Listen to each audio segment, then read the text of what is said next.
Hello, everyone. Hello. We are terribly late and terribly sorry about that. We are here for SmackDown. Cody Rhodes is on. We have some very special guests for you tonight. Obviously, we have Andy from Rush on Rock on the screen with us now. We have Sam with me. It's lovely to be here. We also have a very, very special guest you don't see very often coming up.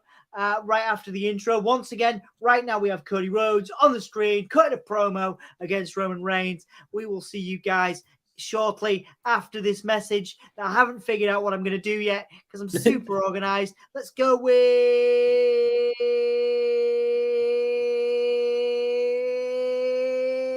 Mick Foley. This is the hardcore legend, Mick Foley. Well, hello and welcome to Give Me a Oh Yeah. I hope everyone there, right there in Yorkshire, is having a nice day. Bang, bang. Have a nice day. Yeah. Yeah. Oh, this is nice. There's all four of us here. It's nice and cozy. As Kevin Owens is emerging from the backstage area to have a conversation, a lovely conversation with one Cody Rhodes, I would like to bring your attention to Scott from Rev Noise, who is with us in the bottom, what's my left and what's my right? Left-hand corner, just below me, this one here. Hello, Scott, it's a pleasure to have you here. We have just been on Wrestling Royalty on Andy's channel, talking about the best wrestling themes of all time. We had a whole debate. We had a whole tournament. It was great. I'll put a link to that in the comments. As Kevin Owens from Raw, they're making a big deal out of the fact that Kevin Owens is from Raw, is on SmackDown to talk to Cody Rhodes. Guys, just quickly, how are you all? Well, welcome first off, and thank you to those people that are joining us. How are you all feeling about this SmackDown? We're 2 weeks away from Mania. Are you excited? Are you a bit demotivated by some of these storylines? Let's have our special guest, Scott, comment first. Thanks for having me back, guys. It's always good to be right here on the Give Me a Oh Yeah channel, as Mick Foley would say. Yeah, really good to be back, but hey, the road to WrestleMania is always an exciting time, isn't it? But I do feel like they've slowed down a little bit lately. I feel like some of these storylines are kind of spread out a bit too far at the moment, and we're not quite sure where some of them are going, which, you know, you could say adds to the mystique and what's going to happen next sort of factor.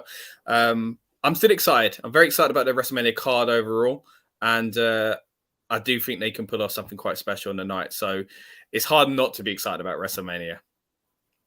Absolutely. Andy, your thoughts? Yeah, I echo the same from Scott as well. It's an interesting one. I made the mistake of going down the rabbit hole that is social media earlier and seeing some people that sound disappointed with the card, which I'm surprised at, because I think there's a lot of good matches on there. There are a couple, namely the women's matches, that don't have much heat behind them. And there's that kind of like breaking news that they reckon that the Charlotte versus Rhea match is going to main event night one. I'm still not convinced that's true. But right now, seeing Cody act as a moderator between KO and Sami is interesting. So yeah, I think this is this and the Rey Mysterio versus Dominic Mysterio are the last kind of two big matches that I need added to really round it off. But I think there's a lot of good things. This is the best I've seen WWE manage to juggle multiple different storylines at the same time and still have a lot of heat behind them. Yes, you're going to have a few that kind of drop by the wayside. It's just disappointing that they are the women's ones, unfortunately. Yeah, there's a couple of comments here commenting on my lateness that I'm like Bray Wyatt just disappeared, and that's an interesting comment there, because where is Bray Wyatt? We'll talk about that in a minute. I'm assuming that's Anthony, because you need an apostrophe in that. Hello, Anthony. Hope you're doing okay. Martin B, who joined Wrestling Royalty Stream as well. Nice to see you, Martin. Looking forward to seeing you at WrestleMania. Yeah, honestly, guys, thank you so much for. There you go, Sam. You're on it. Thank you for checking. Lewis and Hull is joining us. Wait, from the Wrestle Story. Nice to see you. Hi, guys. Michael, welcoming Scott back, of course. Thanks, Michael. Yes, indeed. We got Hong in there as well. I think Friday Night SmackDown was going to be better this time tonight, I hope. Yeah, well, fingers crossed. I mean, we've got a great start. We've got Cody Rhodes in the ring there in the middle. Sami Zayn, Kevin Owens. Yeah, it looks like you're right there, Andy, that Cody Rhodes playing Peacemaker for... little John Cena reference there. Peacemaker between Kevin Owens and Sami Zayn. Cody trying to bring them together.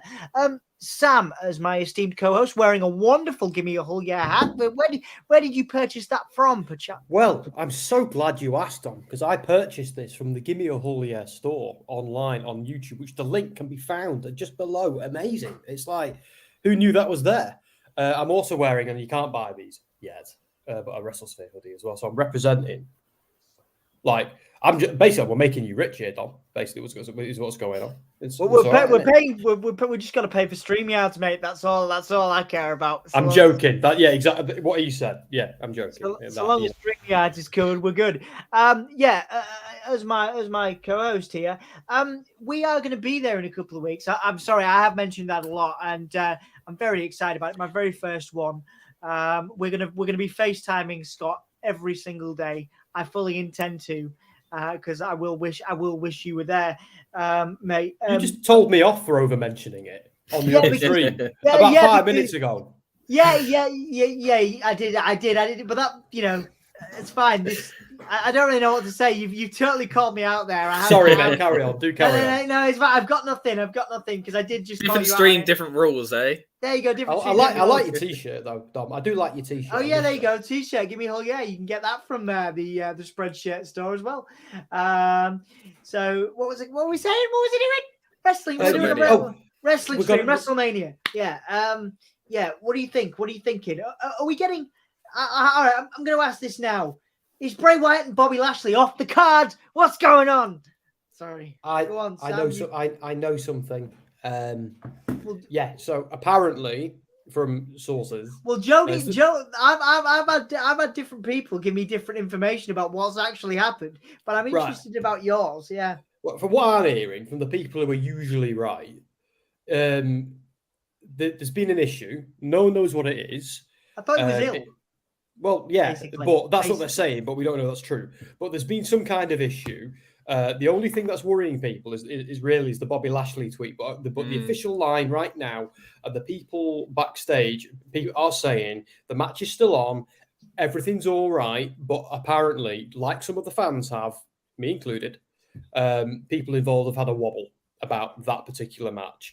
That match and the Bobby Lashley, Brock Lesnar Omos match are the two where there's a little bit of a sticking point at the moment. But from what I hear, they're both going ahead.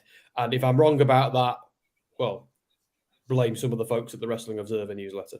I'll be very sad at WrestleMania sitting there.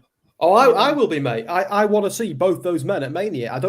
Yes, I care what they're doing. And am I into that feud? Not massively. But do I like the idea of seeing Bray Wyatt do some spooky stuff and Bobby Lashley, kick ass a bit? Yeah, I want to see that in person. 100% I do. So, yeah, and Tom talks rubbish. Thank you very much, mate. Yes, we love you very much, Tom. Thank you so much, matey. Yeah.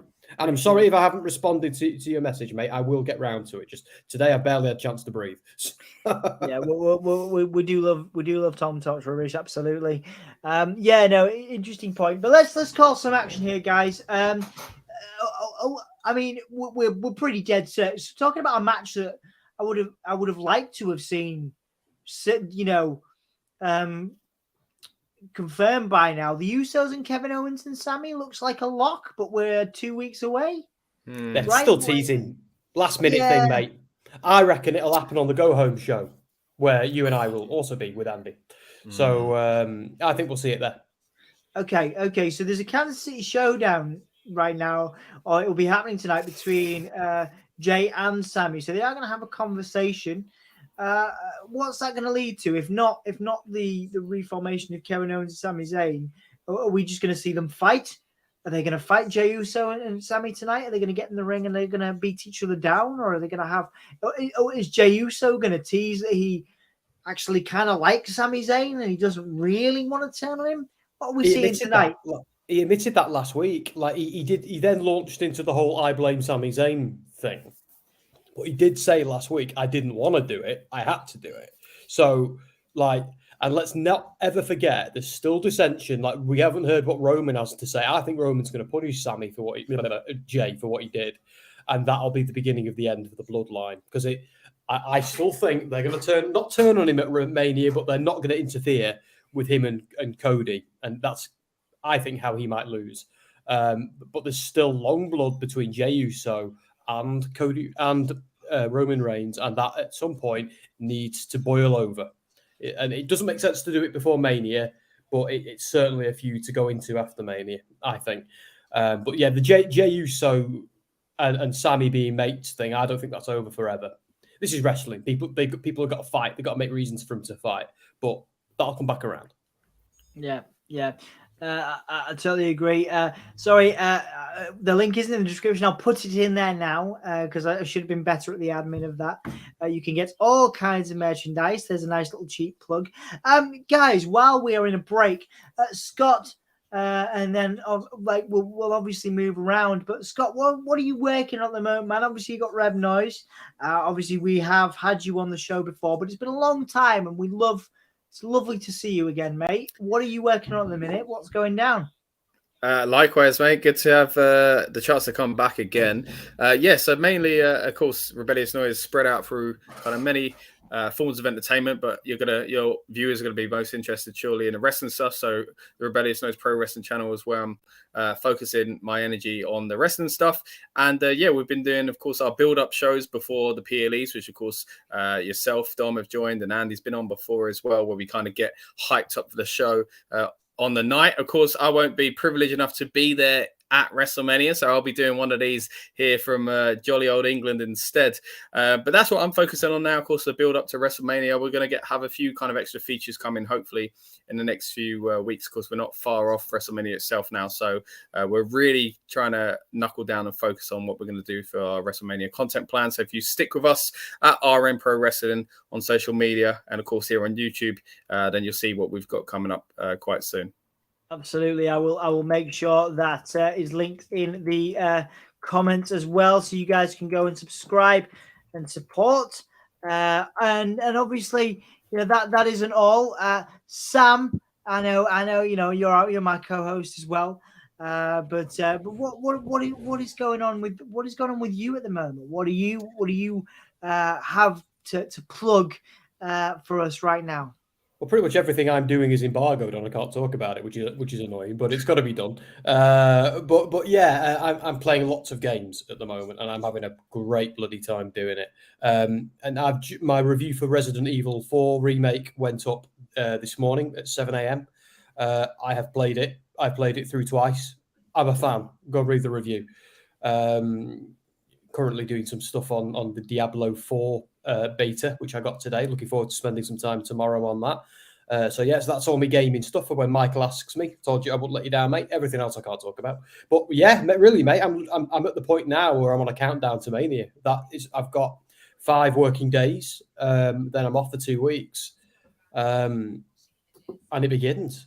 The adventure of a lifetime begins, doesn't it? And I'm watching a lot of wrestling at the moment. And I'm just trying to get caught up on everything, really. So other than we've got an interview. Oh, by the way, we've got an interview for WrestleSphere with Eddie Edwards of Impact Wrestling on Monday.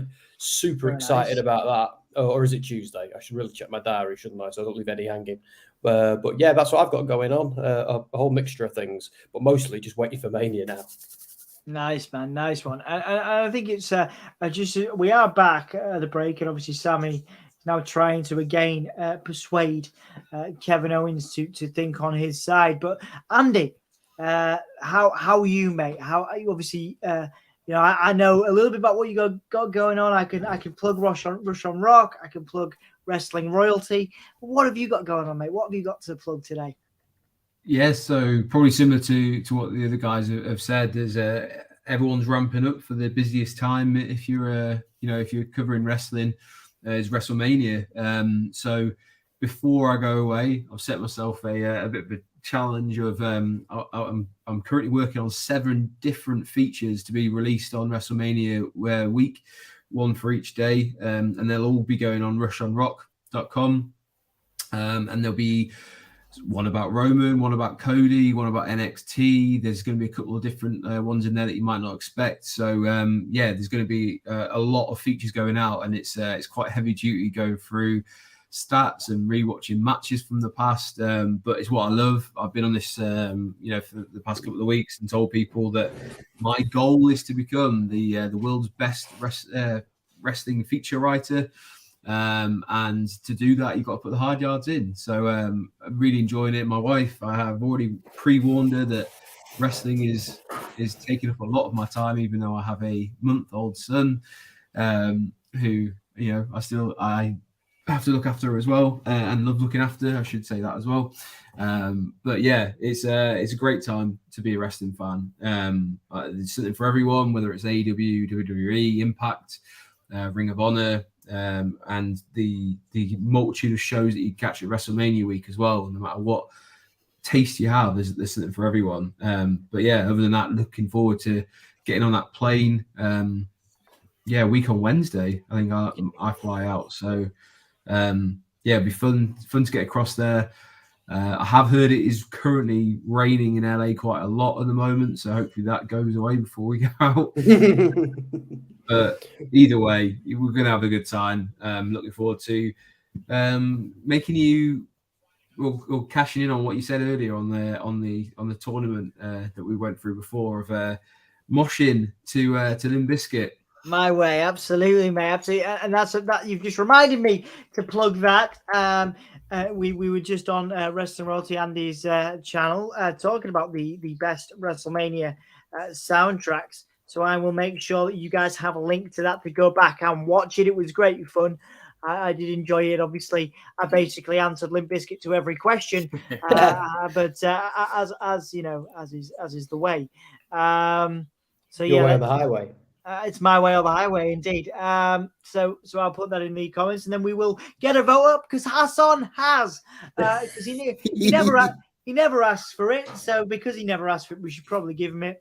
Hassan will do you a vote as soon as possible. Zelina Vega and Santos Escobar coming out to. I'm assuming this is a mixed tag match, guys. You got Zelina Vega and Santos versus Rhea and Dom. I would say you've got to give Dom and Rhea the win here, I imagine. If that's the case, we're heading into WrestleMania.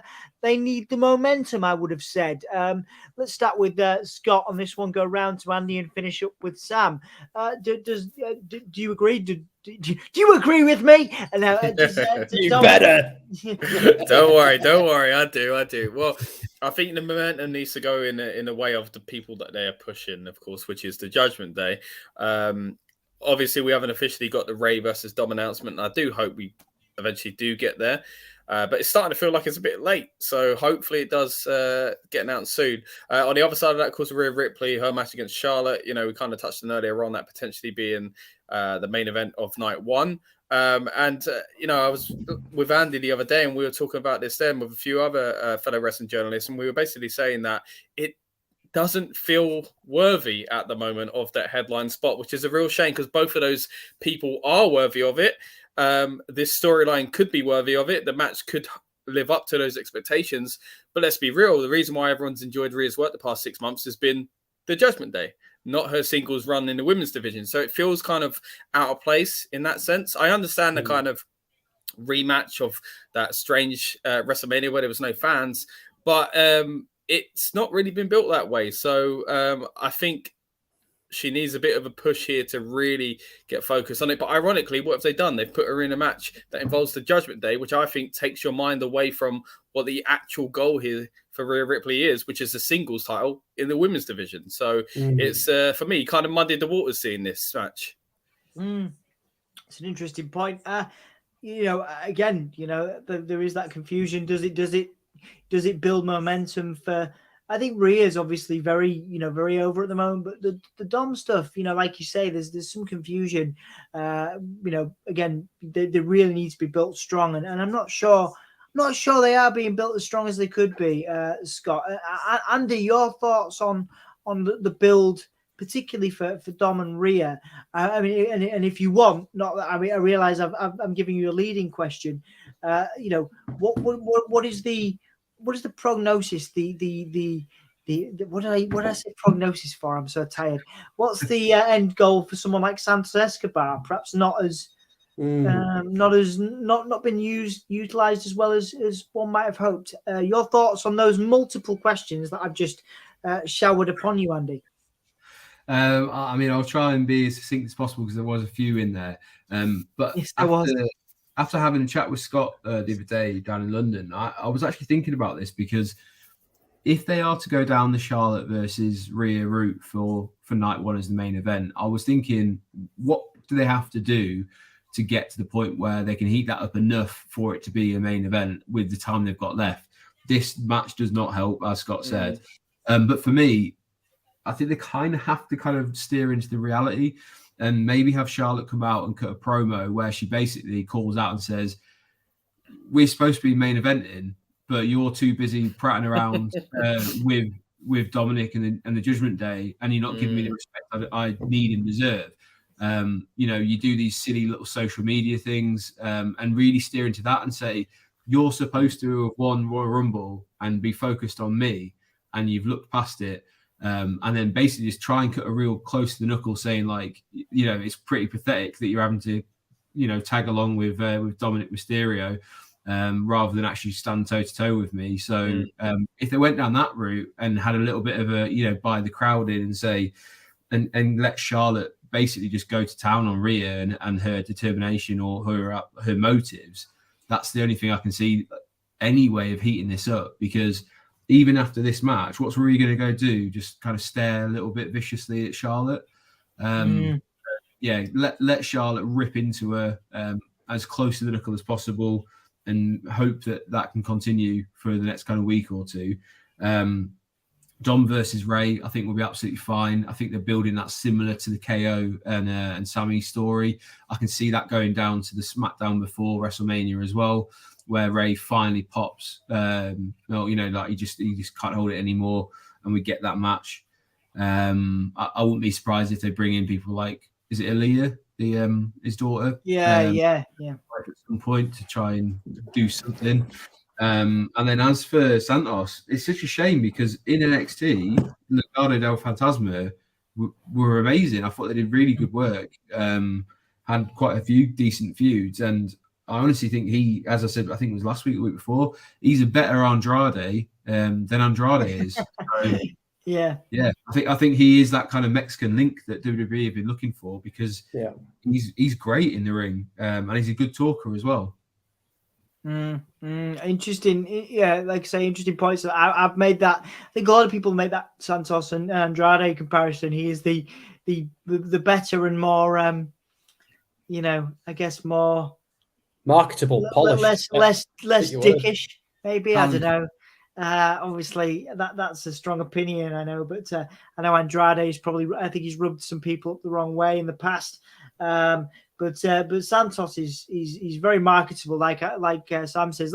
Sam, your thoughts on that sort of Santos comment there, and the wider conversation around I guess Dom, whether he beats Ray at Mania, stuff like that. Well, we fantasy booked before the whole Dom beating Ray, taking his mask and turning face and kind of turning on the Judgment Day. When he realizes the enormity of what he's done. But I don't know, I think something will happen at the Hall of Fame, which would be great because we'll see it in person. I think that is when that match will get, decided. I don't think they're going to keep building. We know it's happening. We know they're doing the build to it. So that's the thing with WWE. While they're doing the build, something's practically already confirmed. So you don't really need that whole, this is happening then. Remember John Cena and Undertaker? We didn't know that. We all knew that was happening, but it wasn't confirmed until 30 seconds before the match. I kind of like it when they do that sometimes. But when it comes to Santos, and his cronies and Zelina, I'm worried about them being baby faces, because stables like that usually work as heels. And the whole point of Zelina is to cut heel promos for those three. That's why she's there. So the fact that they turned them all babyface to feud with the Judgment Day worries me a little bit because they're not using them in the way that they should be. Like in NXT, I know they were faces by the end because of feuding with Tony D'Angelo, but I don't want this face run. I don't see what they can do with them as baby faces at this point. You know, they're not over enough. They need to get over as heels and turn face naturally as individuals later. Legado del Fantasma just doesn't work as a babyface stable to me. Just my view. I disagree. I think they're great. I think Legado are great faces. We have just seen, for those interested, we've seen that Rhea Ripley has hit the ripcord on Zelina for the win. So for all that we've just said, you know, or that I just said, Legado are great faces, and you've talked up Legado as you know, a potential great heel stable. They have just been absolutely squashed by the Judgment Day there, particularly Rhea. Slightly disappointing. Dom now getting on the microphone. I'm assuming he is going to try and lambast his dad. Have an issue with his dad. Sorry, just to interrupt. Zelina did a DDT there, which Rhea sold so well. It was like a proper spike DDT. Yeah. The ripcord as well was pretty. Oh, it was ace. Yeah, it was ace.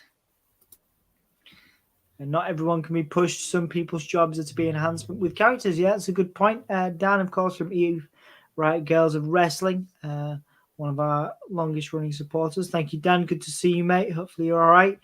I'm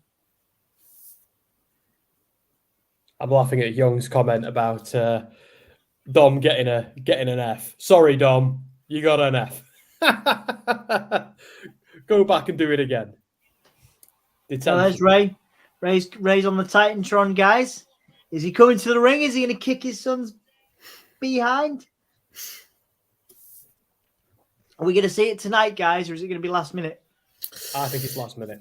I think the Hall of Fame will be used, which I'm in two minds about. I love it and I hate it at the same time. So I think it's inevitable that they use the Hall of Fame. Yeah, nice one. I think you're probably right. It'll be cool to see that for sure. Yeah, like guys, thank you so much for joining us. If you haven't liked the video yet, please do. If you haven't subscribed to the channel yet, please do.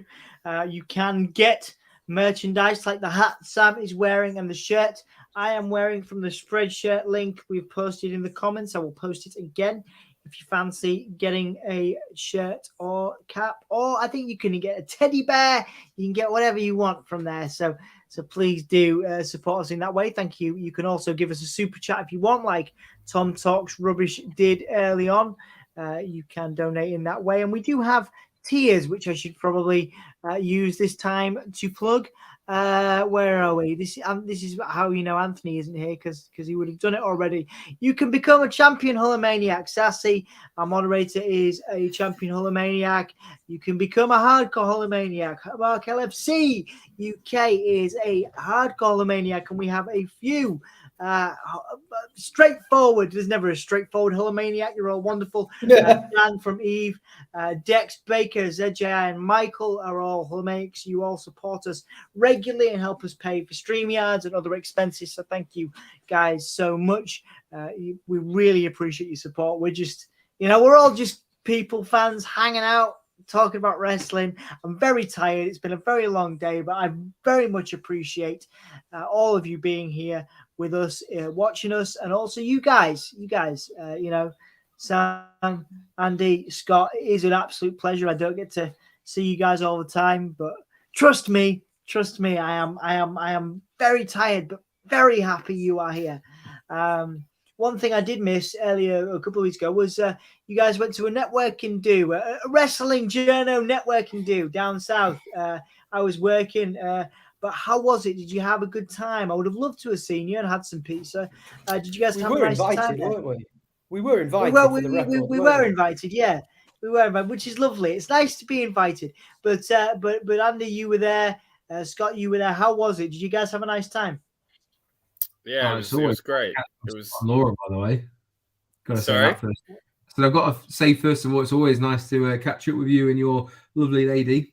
Oh yeah, thank you. You too, mate. It was great to see you. Big hug straight away, and enjoyed many a pizza slices and beers. And we watched Raw. It wasn't the best Raw. I think the Raw before, if I would have seen that with a few other like-minded wrestling fans, the moment that Sami got super kicked would have been incredible. But hey, we got, it was a decent enough Raw. It was just a Raw that reminded me that Raw is too long. But other than that, it was a nice time to catch up and kind of get in the mood about Mania. It was tough, guys, hearing everyone say, can't wait to flying out on this day, flying out that day, and I can't quite do that this year, unfortunately. But other than that, it was great to see Andy. But yeah, definitely missing you there, Dom, and hope we can catch up soon, because I definitely got to get some of that. Was that chip spice you still got to give me? So chip spice, man, I owe you some chip spice. Hell yeah, dude. Hell yeah, man. Like I say, it was in the plans. I did really want to go. Unfortunately, I was working at the time. It was at 5:00 or something, wasn't it? So I wasn't able to make it down in time. But I will absolutely do my best to be at every or as many events as I can be in the future. Because it sounds like you guys had a lovely time. I do love pizza, but more crucially, I love you guys and the network I've built, because wrestling journalism is relatively new, last year or so for me. So I had to have a network of people where I've built friends, like you guys, where you guys want to come right here. Wait, that sounds weird. You want to come on? No, that sounds weird. God, I'm tired. You want to be right here on the Gimme a Hull Yeah podcast. So that's that's wonderful. There you go. You did that on purpose. Yeah, no, I certainly did not. God, I'm more sleepy than I thought I was going to be. Rey Mysterio's coming out here.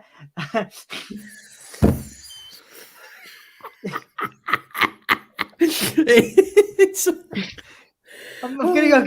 Sorry, I'm gonna get a glass of water, guys, and go for a week. Sam, can you take over for a second? Yeah, I'm coming. Yeah, right. To take over. Jesus. Right. Yeah, we're good. So, blimey, is this section still on? Why have they taken a break just to come back to that? That's a real kind of I thought. I'm not gonna lie. I haven't got a massive amount of sound on because I'm a little bit nervous. It is ridiculous, by the way.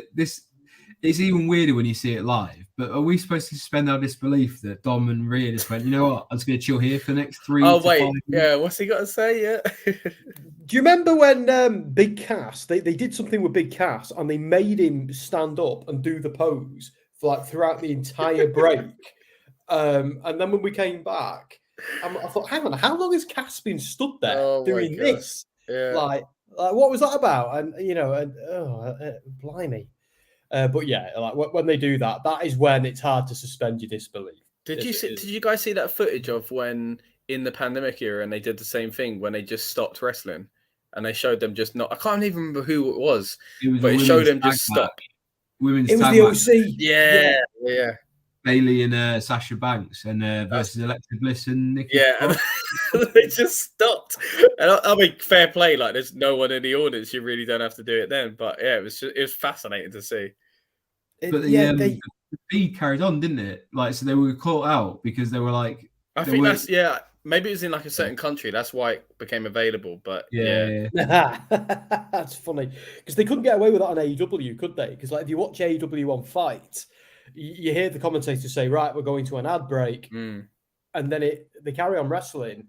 Commentators go quiet for about 30 seconds and then they start talking again before they go, oh, and we're back for the ads. So you couldn't get away with that for AEW. But WWE are always pushing it, aren't they, with that silliness? Do you remember they had a policy, didn't they, where they weren't going to do any wrestling while the adverts are on? It lasted about 3 or 4 weeks. It was just... So they'd have them just do other crap while get out of the ring and the heel doesn't want to get back in and stuff like that, don't they? But yeah, I think they were missing the point completely, weren't they? With that, yeah. But anyway, so you can I think you can tell when you're there live when they go into an advert break because, as Scott says, certain things happen where you're like someone rolls out the ring or there's a bit of a break in terms of they'll find a way to kind of lay them both out, and then they go into an advert break. But the one that annoys me is I don't know if you guys watch NXT on the BT Sport app. they're always like, yeah, you don't have to miss a second of the action while you catch our picture-in-picture, the picture-in-picture action. You're like, oh, cool. And then it just goes to a break. You're like, not for the UK, though. You guys can watch an advert about Tenor Man for the next 2 minutes. Oh, I don't know. Like a colleague said to me today at Deserto, he said to me, mate, I feel so bad for you having to watch the amount of WWE you have to watch in a week. And I said, well, to be fair, I said, when it comes to SmackDown, I do it on stream, so there's plenty going on. But I don't sit there and watch Raw for 3 hours. Nah, mate. I fast forward the fluff. I fast forward the crap, the ads, the constant plugging. Like, I'll watch the promos. I'll watch the backstage segments. Every now and then, I might even skip a match. Like if the Alpha Academy were to wrestle the Street Profits next week on Raw, I might struggle with that because I've seen it. You know what I mean? Like, don't get me wrong. Montez Ford is always a highlight, and so is Otis. But there's sometimes if I've seen something too much, I will fast forward it, unless something happens. I think this past Raw highlighted that completely for me because I don't watch Raw. I'm the same. I watch kind of cash ups and stuff like that. And then when they did, I watched Cody and LA Knight. I was like, wow, is this the quality of the matches that we're getting on Raw? And then we had Elias and Jonah, and it was just like, I don't know who's the heel. I don't know what they want out of this. It just made me realize, that 3 hour thing's still a problem. Yeah, and it's a shame as well, because that was like, because someone who watches it religiously, I knew that Elias is being a jobber right now. If Elias is out in a match, it's because he's about to get killed in 2 minutes flat, and especially if he's going out there against Bronson Reed, you know that is only going one way. It's only in that tsunami frog splash thing he does, which it did inevitably. So some matches are filler. Some matches are like that Cody and LA Knight thing. I can't believe they gave that away for free on TV. Yeah. Do you know what I mean? Like that. So it's both ends of the spectrum for me at that show. I was like, wow, I can't believe this is on Raw, and then I was like, I can't believe this is on Raw. Both sides of that, like. Yeah, and can I just point out, Ray and Dom are still in the ring. It's basically, it looks like we're leading towards this match. We're 42 minutes into this show. I don't know if it's bold or ridiculous. You're right. They're doing build for Mania, I suppose. So the gloves are off and things are a little bit different. I'm a little bit behind on the stream, I think, judging by the way Dom was describing earlier. But from what I've seen, Ray kind of hinted he wanted it, but now he's saying, "No, I can't face my son." But yes, unless you've seen it officially. I was just trying to listen to what they were saying, and he basically said that he doesn't want to fight his son, but he would fight this like little punk, a spoilt brat. But then he just kind of went the other way and said, but, it'd be the biggest disgrace of my life if I was to fight my son, and you're not worth it. So you're not worth a WrestleMania match. But the cracks are there. I think that there is another issue here, by the way, because you've got you can't really have 2 last-minute matches announced. Like, it feels a bit odd, like in terms of like give one that little bit of like, I don't know, is it going to happen? Is it not going to happen? But to have 2 kind of insults the intelligence a little bit. Yeah. I guess you could argue though, like WrestleMania is a brand and it doesn't need it. People are going to buy it anyway. Like as Sam was saying earlier on, that John Cena Undertaker example was a great one. We knew it was going to happen, and like it was fine. So maybe it's just our kind of old school wrestling fan mentality of you need the card set, but maybe it doesn't have to be that way. But I do still think that 2 is a bit much. We do need to get one of these matches wrapped up tonight, and it looks like out of 2, it's probably going to be the Uso one now. Yeah, I think I've been listening just the last couple of seconds there, and that's a really interesting discussion to have, and be a good one to put out to the Hulkamaniacs who are with us as Liv Morgan's making an entrance. Are we going to buy it anyway? Are we going to buy WrestleMania anyway? When John Cena and The Undertaker, one of the dream matches of the last 10 years happened, I believe, with 5 minutes notice. They were there, and everybody loved that. I mean, it was a very short match, but that's one example in recent memories of how just the idea that John Cena might have a match, The Undertaker might have a match, it was never confirmed. But the idea of it sold tickets. But John Cena literally said he was going to be at WrestleMania, and he had the challenge lingering there. Whereas these two are like, we've got two storylines where in that storyline, one person is saying, I'm not doing it. So it's a little bit different because the Undertaker just wasn't there. Whereas these guys are like, nah, I'm not fighting my son, or no, I'm not your mate. But the one with Sami and KO looks like we're probably going to get a Stone Cold moment of because he's left in the car, hasn't he? So like he's got to come back and save the day tonight. Yeah, it's an interesting point, guys. Let's say please do in the comments. We do actually have time before the match kicks off, so I am going to put that down as a vote. For the last couple of for sort of 2 minutes, if you get your votes in really quick for where would you buy WrestleMania anyway? Would you buy? I'm going to say yes, just in case. WrestleMania anyway. Obviously, in the context of the question, obviously what we've been talking about. But yeah, it's just a yes or no answer. It's interesting. It's a good reflection because for me, no. For other people my age and generation, I've spoken to a few people about this, and they all say no. But maybe it's just maybe it's the time. Maybe people would always buy it anyway. So interesting conversation to have. So please do vote in the chat, and then we'll, if Hassan is lingering, we will have a whoever Liv Morgan is facing, we will have you a vote post haste.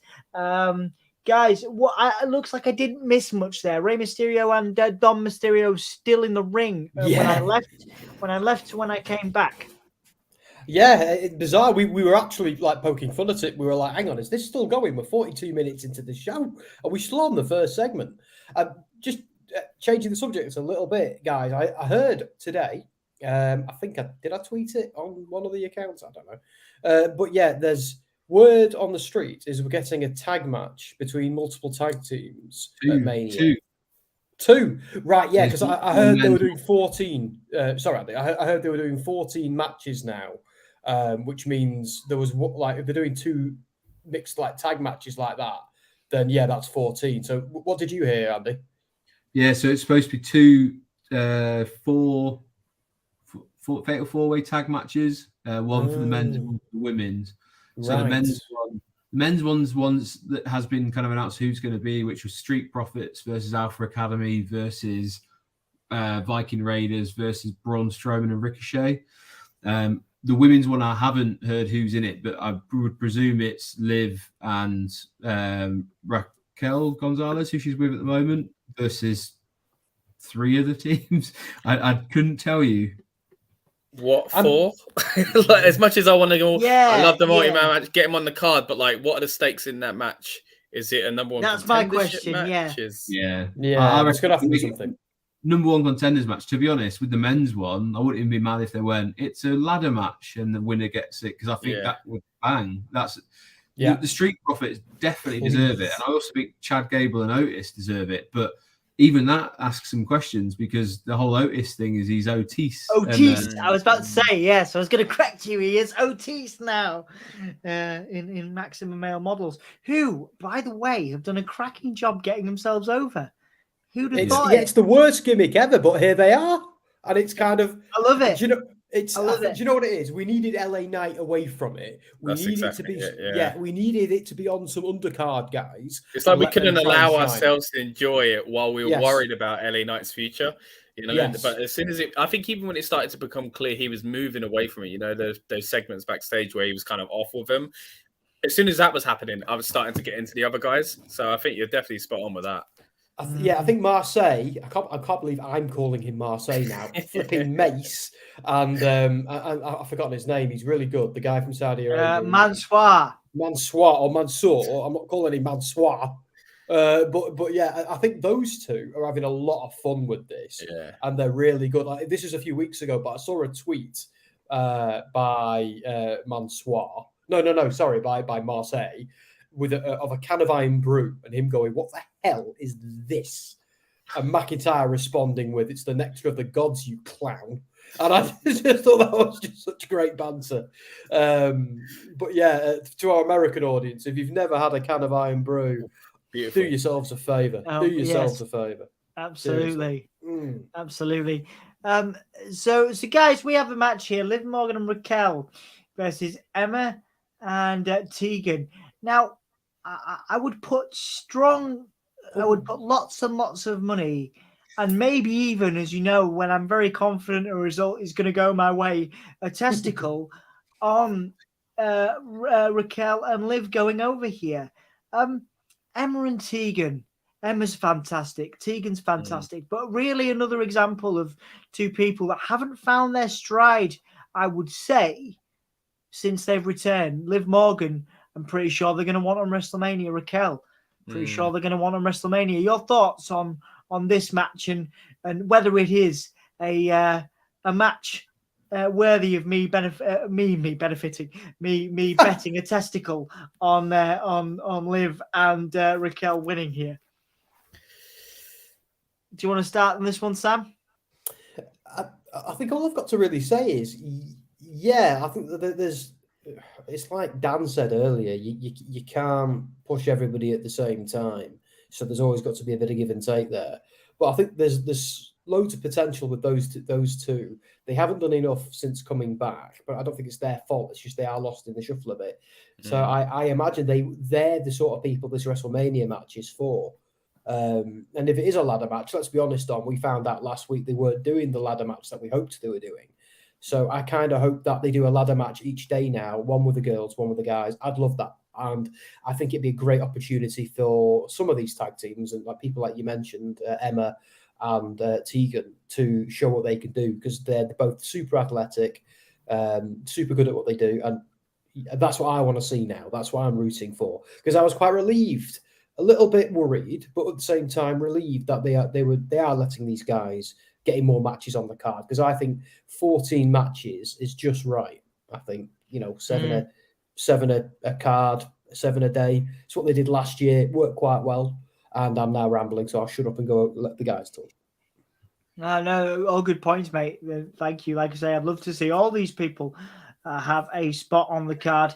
WrestleMania, well, and obviously regular spots on the card for all of them. Scott, your thoughts on the use of Emma and Tegan in this context?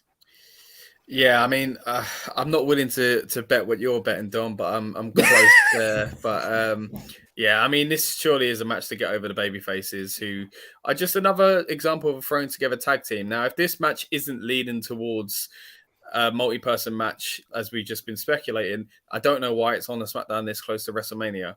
Because if these people aren't performing at WrestleMania, then why are we not focusing on those that are? So hopefully this does mean we're going to get something. I don't like the fact that there's no stakes to that match, unless they say it's a number one contenders match, which I hope they do.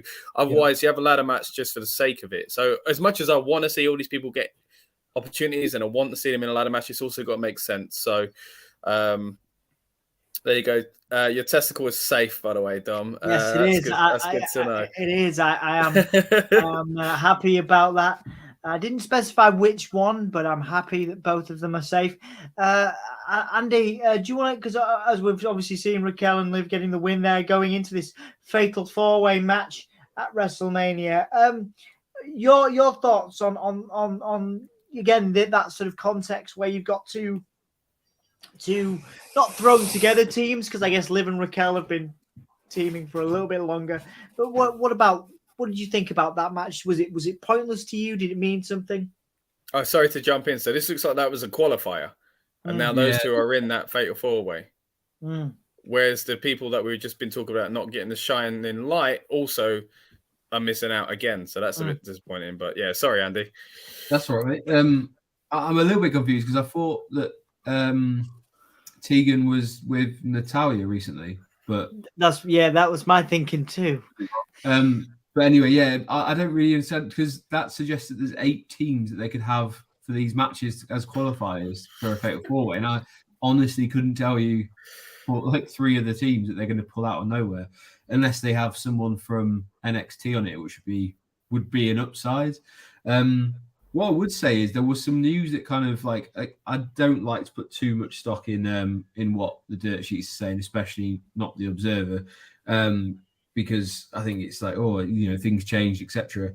But there was some quite just like not, you don't want to hear it, is WWE probably going to be making some cuts in personnel after WrestleMania. Now that in itself isn't a massive surprise because they've been doing cuts for decades after WrestleMania. It's the time that they trim the roster down a little bit.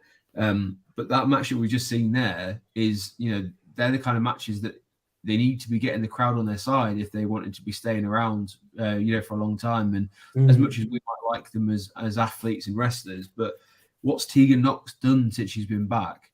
What's Emma done since she's really been back? They were brought back in, but for what reason? And I know we can't push everyone, but at the same time, is how many times have we said SmackDown's women's roster, like what's going on with it? Because they brought Charlotte back because there wasn't any other people to really go against go against Ronda. So these matches have a little bit more potentially behind them if that is true, because they're going to need to prove why they belong in WWE and not get cut again. I'd fear for my life if I was someone like what they call Top Dollar and B-Fab and Shanti the Adonis and stuff like that. Hit Row, that would have been the easiest way to say that. Hit Row. It's a confusing time. An interesting comment from Misfit Gamer that I want to flag up.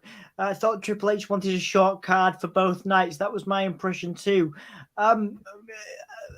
This is getting longer now with the sort of advent of this match, the Fatal 4-Way Tag Team match. Was that the case? I did hear some rumors that there was going to be more concentration on a shorter card, but again, it was never confirmed. It was never like, it never came from them. You know what I mean? It was something somebody else said about them. And again, like me as a fan and as a pundit, I was kind of disappointed when I heard it might be a shorter card, probably because I'm there in person. Like, I'm of the view that personally I'd like 8 matches per day, but I'll settle with 7, but 6, I felt like we were being a little bit shortchanged. So, but what's more important than that is these matches have got to have stakes. They've got to be a point to them. I don't mind random stuff on the pre-show quite so much. So they don't seem to do matches on the pre-show anymore. So it looks like this is main card stuff. So I don't know. But yeah, to answer your question, Dom, I don't think that was ever completely confirmed. I think that was, again, maybe a dirt sheet comment. But even if it was accurate at the time, as Dan has quite rightly said beneath, stuff changes. Yeah, absolutely. We'll talk about that in a second. As two WrestleMania veterans, in Scott and Andy, you've been before. Does it get? I'll never forget Andy's. Obviously, last week we were on a WrestleMania stream, a special on Wrestling Royalty, talking about what to expect from Mania. One of the key comments that sticks out to me is get a shower and wash. There's something to be said for the length. Do you get tired in the arenas? Does it take it out of you being around thousands of people for a length of time? What, as people that have experienced the WrestleMania vibe, is a shorter card better, or do you want a big, long, epic card? Scott, your thoughts on that first, and then Andy, please. Well, funny enough, me and Andy were chatting about this the other day. We were talking about, because the last one I did go to was the last one-dayer, basically, the one before the pandemic one. So it was the one that felt incredibly long, had some great matches and great moments, Kofi Mania, Becky Lynch, main event and stuff like that. But at the same time, it just, especially when you've been there, like you get to the venue at 3:00, it's a nice sunny day, and then by 10:00 you're freezing cold and you've had about 8 beers. It's a bit like, come on guys, can we just get on with this now? So as much as it was a fantastic Mania to, again, I mentioned this on the stream we did on Andy's channel earlier on, that kind of rose tinted glass because you're there in person, it's still, there is such a thing of too much of a good thing. And I think on the flip side to that, I wasn't a fan of the 2-day thing because I felt like it, I didn't like it when New Japan did it, because I felt like you were always thinking one day weren't the real day, was how I felt when New Japan first did it with Wrestle Kingdom, and especially with the way they were like, you don't know who's the second main event. That was a bit weird for me. But with this WrestleMania, I think it's been handled very well. I've been very pleased to be wrong about it. I do think it's a way to make more money, don't get me wrong, by making it a 2-night event. But I agree with Sam as well that I would feel shortchanged. The whole point is to split a 14-match event down to 7 and 7. It's not to make it 5 and 5. You know, and at the same time, I don't want it to become 10 and 10. I think the split has been perfectly executed the past few years. And if they go any less or any more, they're at danger of kind of falling into those traps again. But to kind of go back to your original point, Dom, yes, you feel it there even when you are in person. It does kind of grate on you after the 12th match. Right, okay, yeah. Just it's lovely to have your experience in there. Andy, anything to add to that? I know I didn't know if you wanted to add anything, because I know we talked a little bit about it last week in terms of having the what to expect at Mania, but we'll come back to you on that one whenever you're ready. Huang's asking how Dan has met William Regal. Well, Huang, Dan is one of the premier wrestling bookers in the country, booking some of the greatest talent in both AEW and WWE currently. You can check that out rather than just take my word for it by just watching Eve Wright Girls Wrestling's YouTube channel on the by typing that into YouTube. So go and check out Dan's work. It is very well done and very well produced, and has been for many years. What else we got? So Charlotte's in the ring. Charlotte's talking about Rhea, putting over Rhea here. Let's ask Scott this. Does Charlotte Flair? We've obviously, as you probably did as well. Lovely person to speak to, lovely person to interview. Great mind for promo and things like that is Charlotte Flair. But is she a compelling character in this? Rhea Ripley, I would argue, is the most over. This is my opinion, of course. Rhea Ripley is the most over woman in WWE right now. Are you compelled? Are you interested in Charlotte in this feud, or do you just want to see Rhea go over at WrestleMania, Scott?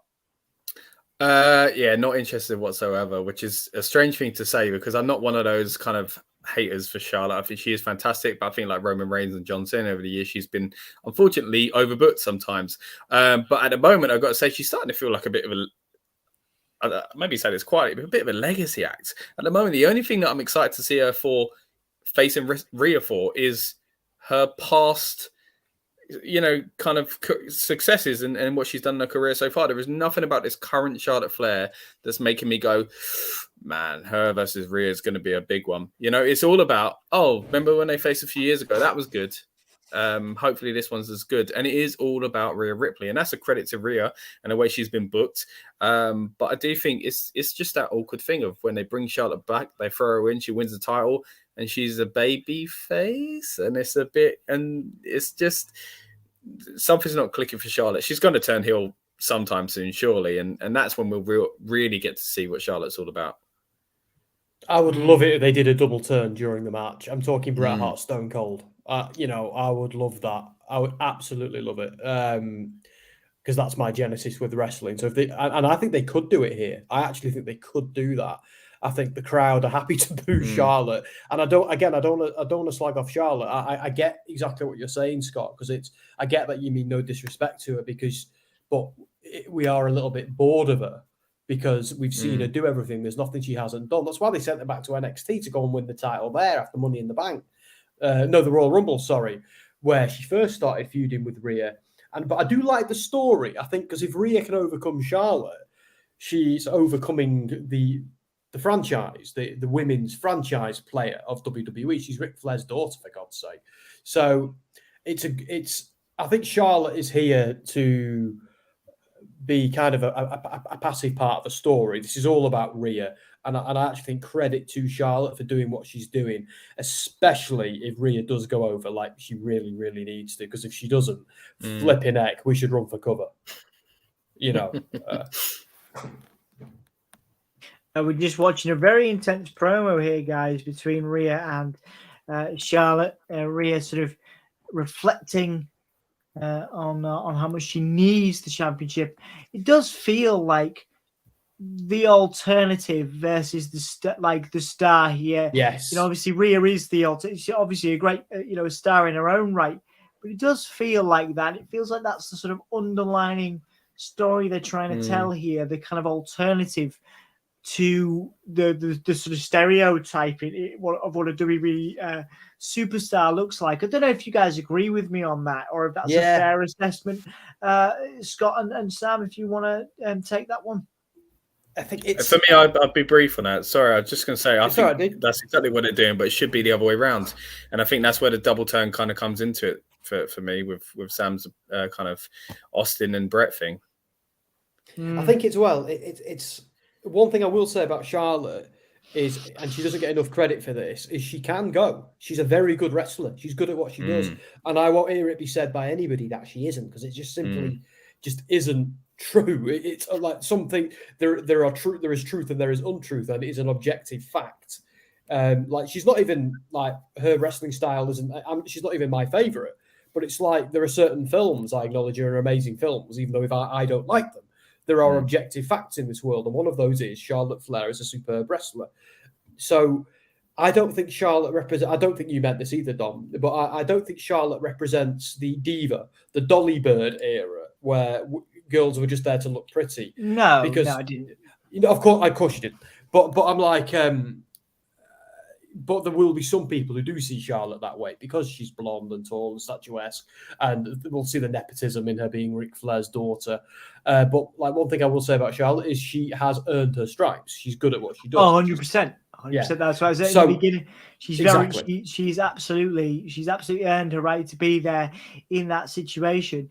But it is an interesting underlying story because fundamentally, and I talk about this, on the insiders quite a lot with Bray. The problem with the Bray stuff is it doesn't relate to people. Whereas, a young girl who doesn't fit the mold of the blonde, whatever, is going to look at Rhea Ripley and look up to Rhea Ripley and get that and feel that and relate to Rhea. And also people can, like I say, there'll be people that, have been perhaps looked down on because of parents or things like that or whatever, can look at Charlotte's success and feel inspired by that. There are characters here that a 12-year-old girl or boy or someone of any gender and background can relate to. And I don't want to make this about the Bray stuff, but this is where this stuff really works, because you can see, people in Rhea, you can see people in Charlotte in terms of movements and cultures and what I mean. There's so much to be inspired by, and motivated by, I've got to just sorry, Dom. I mean, so Misfit's saying bless Hunter for trying to get people to care about Rhea and Charlotte. Well, I'm only speaking for me when I say I do care about it, because I really care about what you've just said with the Rhea Ripley thing. I think that's so important, and she needs to be a babyface stat because of that. And I do care that I think Charlotte's a really important cog in that machine, and it's very important that Rhea does beat Charlotte for the very reasons you just said. So for that reason alone, I do care about both these people in this match, and I think it'll be a banger as well, because both women are talented. I believe it's the main event for one of the nights, in fact. Guys. Yeah, absolutely. Andy and Scott. We'll have Scott go first and follow up with Andy. Does what I said to you make sense there? Because, like I say, this is a story that carries so much weight to high school kids, people that are our age can see themselves in these characters, and this is the issue, which is why I don't think the Bray Wyatt stuff has connected, because you have to be able to see yourself in those characters. Do you think that's the story they're telling here, that Rhea is the not the underdog at all, but the alternative, and Charlotte is this kind of the sort of all the sun shines out to the backside WWE prototype? Is that what they're going for here? Let's start with Scott and move to Andy here.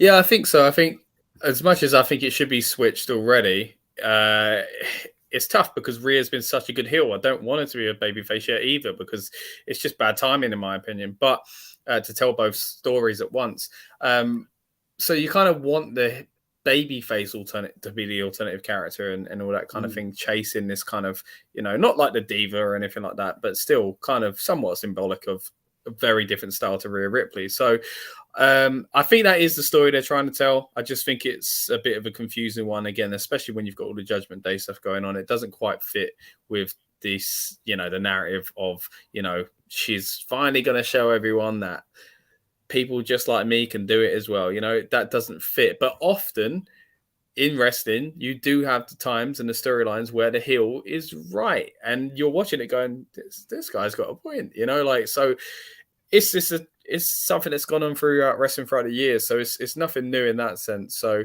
I guess I shouldn't be surprised that Rhea Ripley is the heel with a justified cause, basically. Interesting. Yeah, good. Heel with a justified cause. That's a very interesting and perceptive point, Scott. Andy, your thoughts on this, mate? As we're heading into Xavier Woods and LA Knight, which will give us some talking points, but we do have a break. So yeah, your thoughts on this? Do you agree with those points that we've just made there? Yeah, I think when you look at any wrestling feud or rivalry that is very notable, it's all about the psychology and how they build it. That's how they lay the foundations of. You have to have the crowd buy-in. You have to have one person be loved, and you have to root for someone. That at the very core of wrestling is what you have to do. You have to tap into that. It's very interesting when you look at it from the perspective of the two of them stood next to each other. They couldn't have put Charlotte in any brighter a color if they tried. She was there in a fluorescent green, the blonde hair and heels, versus Rhea, who was wearing all dark colors, dark hair, pale out makeup. So that in itself is an interesting one, because normally that would suggest that the bright, colorful person is the good guy, and you should that's the person that you're supposed to root for.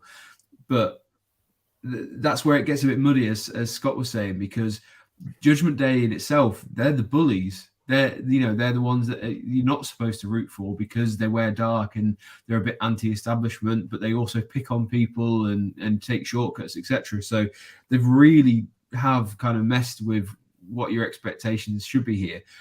I'd also look at it from there's certain things I think they should have really drawn more attention to. It is Rhea is one of two people in the company that could actually complete the full set of titles, because Rhea has held the NXT UK belt, she's held the NXT belt, she held the Raw, I believe she held the tag team titles. So the only thing that she hasn't held so far is the SmackDown belt. They could have played into that a little bit more, but she did say there, like, I need that, like that's what I need, sort of thing. But as I say, it's not really been the kind of the crux of it. But certainly that did them all. They did them a lot of favors in terms of putting a little bit of heat behind it, because actually now they've come to blows.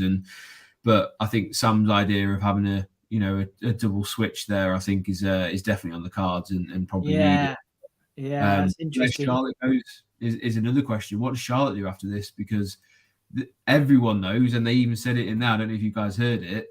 The match that everyone wanted to see was the other champion. It should have been Rhea versus Bianca. That was the one that had money on the table. They've been teasing it for months, and they didn't go that way. So there must have been a reason. So that's my thought on that, really. They've got to move away quickly from this Edge feud. I know they're doing Hell in a Cell with Balor, and I'm super excited about that, especially now that they're teasing he's going to do the Demon. But they can't keep reminding us of the horrible thing that Rhea Ripley did with the chair to Beth Phoenix, if they're going to turn her face, because they actually teased it again on Raw this week. They reminded us of it, and it's like, well, are we really going to cheer this person when she's doing things like that? So they've got to, it's like you said, Andy. No, you both said it actually. They've got to pick a lane now. They're telling two storylines with Ripley, and they've got to pick one and sack off the other quickly. Because we've got 2 weeks, 2 weeks. Absolutely. Very interesting points. Yeah, again, time is of the essence. which we keep coming back to. Hassan, I will get you a vote shortly. Welcome, Clinton. Nice to see you. We do have a full house. Lovely to see you all. If you haven't liked the video yet, please do. If you haven't subscribed, we always appreciate the support. For anyone who likes GCW, got some friends doing a YouTube and Discord watch along. GCW is great. We've done a couple of GCW watch alongs here. I love GCW, so absolutely feel free to plug that, mate, if you want to. Comment from Misfit addressing a point we made earlier on. Legado del Fantasma works well as baby faces. I do personally agree with that, Misfit Gamer. Charlotte's Mania should have been Asuka. I don't know. For me personally, I actually prefer what they've done. Yeah, me too. I feel like I've seen it. Yeah. I've seen it too many times. I don't know. For Asuka to try and get a bit of retribution for WrestleMania 34, where she lost at New Orleans, because it was Charlotte that stopped her streak. The first week, wasn't it? Was Charlotte, and that kind of shocked everyone in New Orleans. So no, I wouldn't have been against that, to be honest. We're about to see Xavier Woods versus LA Knight. Yeah. I love LA Knight. He's the second person. And I say this as a Bray fan, knowing that the insiders are with us. Thank you so much. He is the second person to come out looking good out of a Bray Wyatt feud in recent years. The first, of course, being Daniel Bryan. I say that with all respect, of course, to my favorite wrestler and performer, Bray. But yes, LA Knight has thankfully come out, and he has momentum after the questionable pitch in the Mountain Dew pitch black match. Even though he's taken a couple of losses this past couple of weeks, we've been watching. I still believe in LA Knight, guys. I still believe he should have a match at WrestleMania. What do you guys think? I hope they give him one. I hope they insert him into the Gunther, the IC title match. I really do. Because I'm also, Dom's going to roll his eyes at me for saying this again on like the fourth consecutive stream, but I want them to do something with Karrion Kross as well, man. Like, I don't care what. Have him roll around the ring in I don't know. I just want to see him do it. And let's be honest, getting his wife, this sounds terrible, but it's true, getting his wife on the Mania card, looking the way she does, that's going to get some views on the product. Sorry, it is. She's gorgeous. I love my wife more than anything in the world. But getting her out there with that entrance, bloody hell. Come on, WWE. Just... I don't know. It would be a cool entrance on the big stage. I think you're right. I think a lot of people feel a little bit lost in the shuffle at the moment, especially those, as Dom touched on earlier, that have been brought back by Triple H and it hasn't quite hit for him. And then you got LA Knight, where it really is picking up. But again, it just feels like a timing issue. And like, if WrestleMania was in 6 weeks' time, I think LA Knight would have quite a prominent match. But it's in 2 weeks' time, and whether or not he's on the card is now something we're discussing. And it's crazy because he's getting so popular at a time so close to WrestleMania that he has to be involved. It'd be great. This is where you miss things like Money in the Bank ladder matches on WrestleMania cards, because it'd be great to throw into that, or even the Andre Memorial Battle Royal. I know it could become a bit of a meme, but like, this is someone you could give it to. Yes, yeah. I wanted to know where that ladder match was. It was something I was campaigning for, until last week, when we kind of decided that the Sheamus and Drew match was going to be a triple threat or whatever between them and Gunther, which I still believe is the case. I believe shenanigans will happen tonight, but until that point, I thought it was going to be one of the now iconic WrestleMania ladder matches that they do for the Intercontinental Championship match. Those are always great. They're always fantastic. Even hell, I would have taken an Andre the Giant Memorial Battle Royal. I would have taken that too. We'll see that on SmackDown, I reckon, mate. We'll see that on the day before. Yeah, I reckon. Yeah. Well, and also, he's named after the city. Get him on the card. God. So Xavier Woods just rolled up LA Knight for a very, very quick result. That's the most disappointing thing I've seen tonight, guys. Yeah, me too. We were there very big, strange. We were there bigging up LA Knight, and he's taken 2 losses. I was dead certain he was going to win that, because he's taken. Who said earlier? Was it Scott? I think it might be. Who said, "Why is this match taking place in the build to WrestleMania if there's not an end product to it?" So I would hazard a guess that LA Knight is getting something at WrestleMania, and whatever this is building to it. And I personally think it's a promo battle with Stone Cold. I really do. And Stone Cold's going to just stunner him at the end of it, because they're doing something similar with Baron Corbin though as well, aren't they? The whole he can't get on the card, he's feeling down, something's gonna. I think there's a lot going on we don't know yet, and we probably won't know it until we're there, until we've got our hot dog and our warm beer. So let's see what happens. I don't drink a lot, but I will have a hot dog and a warm beer with you guys at Mania. I'm very excited about it. I can't wait. I might just warm up my beer from home to feel kind of close to you guys. Mate, honestly. I'll stick it in the microwave for a bit. Yeah, man. Yeah, just like surround yourself with a bunch of like, I don't know, sweaty people just in your house. I just won't shower for a week. Yeah. Leave your hot dog, get a hot dog bun and just leave it on the side for like a week so it's nice and stale when you come to eat it as well. Yeah, and the thing is, Scott, as well, the hot dog can't fit in the bun. The bun has to be like size is too small for the hot dog. Yeah. The hot dog is like sagging over by this point, you know. Yeah, and the sauce has got to come out too fast when you press the pump as well. Yeah, you know, and you've got to ruin it. And you've not got enough ketchup and way too much mustard. Exactly. And you ask for onions, and they either smother it or they give you like 4. So yeah. And forget to get a napkin or anything like that as well. I feel like I'm there already, boys. I'm not missing out. Mate, and if you go for a piss, you can't get anywhere near it at the worst time. So you've got to go and find a stairwell and like to have a piss under the stairs or something. While you're there, chuck a tenner in the bin as well, because that's how much the hot dog's going to cost you. Yeah. And the smell of weed that you can't figure out where it's coming from. Yeah. And you can't be mad because it's legal there. Everything's cool. It's okay. Well, we're all having a good time. But why is that weed smell turning into BO? It's that transition. Well, this is as good as WrestleMania, right, guys? This right here on the Give Me a Hull Yeah podcast is as good as WrestleMania. But we don't want to ignore again. This is a wonderful time to talk to you guys in advance of WrestleMania. Obviously, we will have the Wrestle Story right here on the Give Me a Hull Yeah podcast, covering WrestleMania for us, as we are going to be there, of course.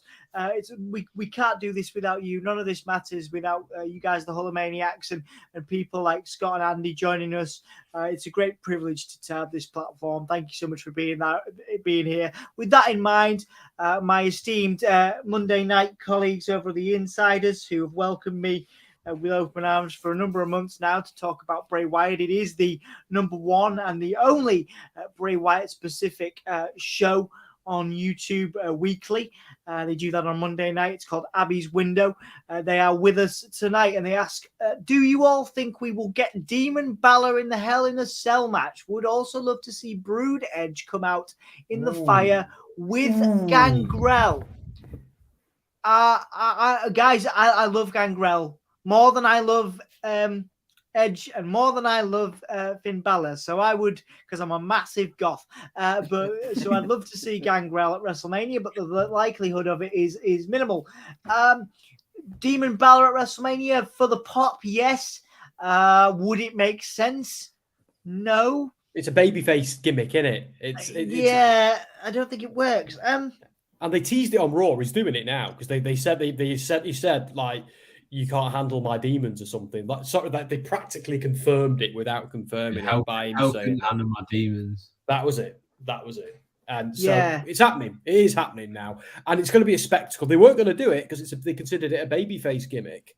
But I think Balor's winning this match. I think it's going to be a real torch passing moment for Balor from Edge. I think it needs to be. Yeah. I think it needs to be too. Yeah. And Roman Reigns killed the Demon's streak. Let's not forget, the Demon lost his streak. Like Balor can lose, but the Demon had a win streak until that point. Roman Reigns didn't beat his streak. God beat his streak. No, he dropped the... yeah, you're right. What was that about? We never got an explanation for that. I forgot I was mad at that. Do you know what? I'm more mad at that than I am at AC/DC. So if you watch the previous stream, it'll make sense. If you know, you know.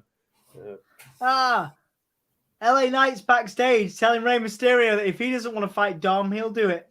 Oh, do it. He just battered him. Rey Mysterio just battered LA Knight for calling him a deadbeat dad. I love how LA Knight is incredulous. Like, I didn't do anything wrong. I love it. I love that. Sorry to interrupt, guys. Again, good question that I think we should address. Is the demon a solid face gimmick? To me, it is. Like, can it work? Can it work at Mania? Is it pointless? Let's have Scott and Andy's viewpoint on that quickly. Yes. Yeah, I don't think it fits the current character. I mean, cheap plug incoming, but when I spoke to him a few months ago on the Riverdale's Nice Pro Wrestling channel, I asked him about the Demon because I was a big fan of the one where he came out as Jack the Ripper and stuff like that. We hadn't seen much Demon stuff when I asked him, so he basically said that was then, this is now, pretty much. A little bit of a cliff note for the video, but please check it out either way. But yeah, I get where he's coming from.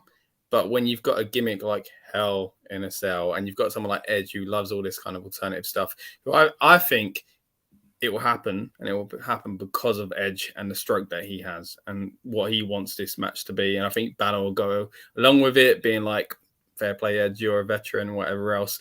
I think Balor will have his arm kind of twisted enough to do it and convinced by someone like Edge on a grand stage like WrestleMania, and to kind of probably be talked into making up for craziness that happened with Roman Reigns, like you mentioned earlier on. So I think it probably will happen. I do think it's something you can do as a heel.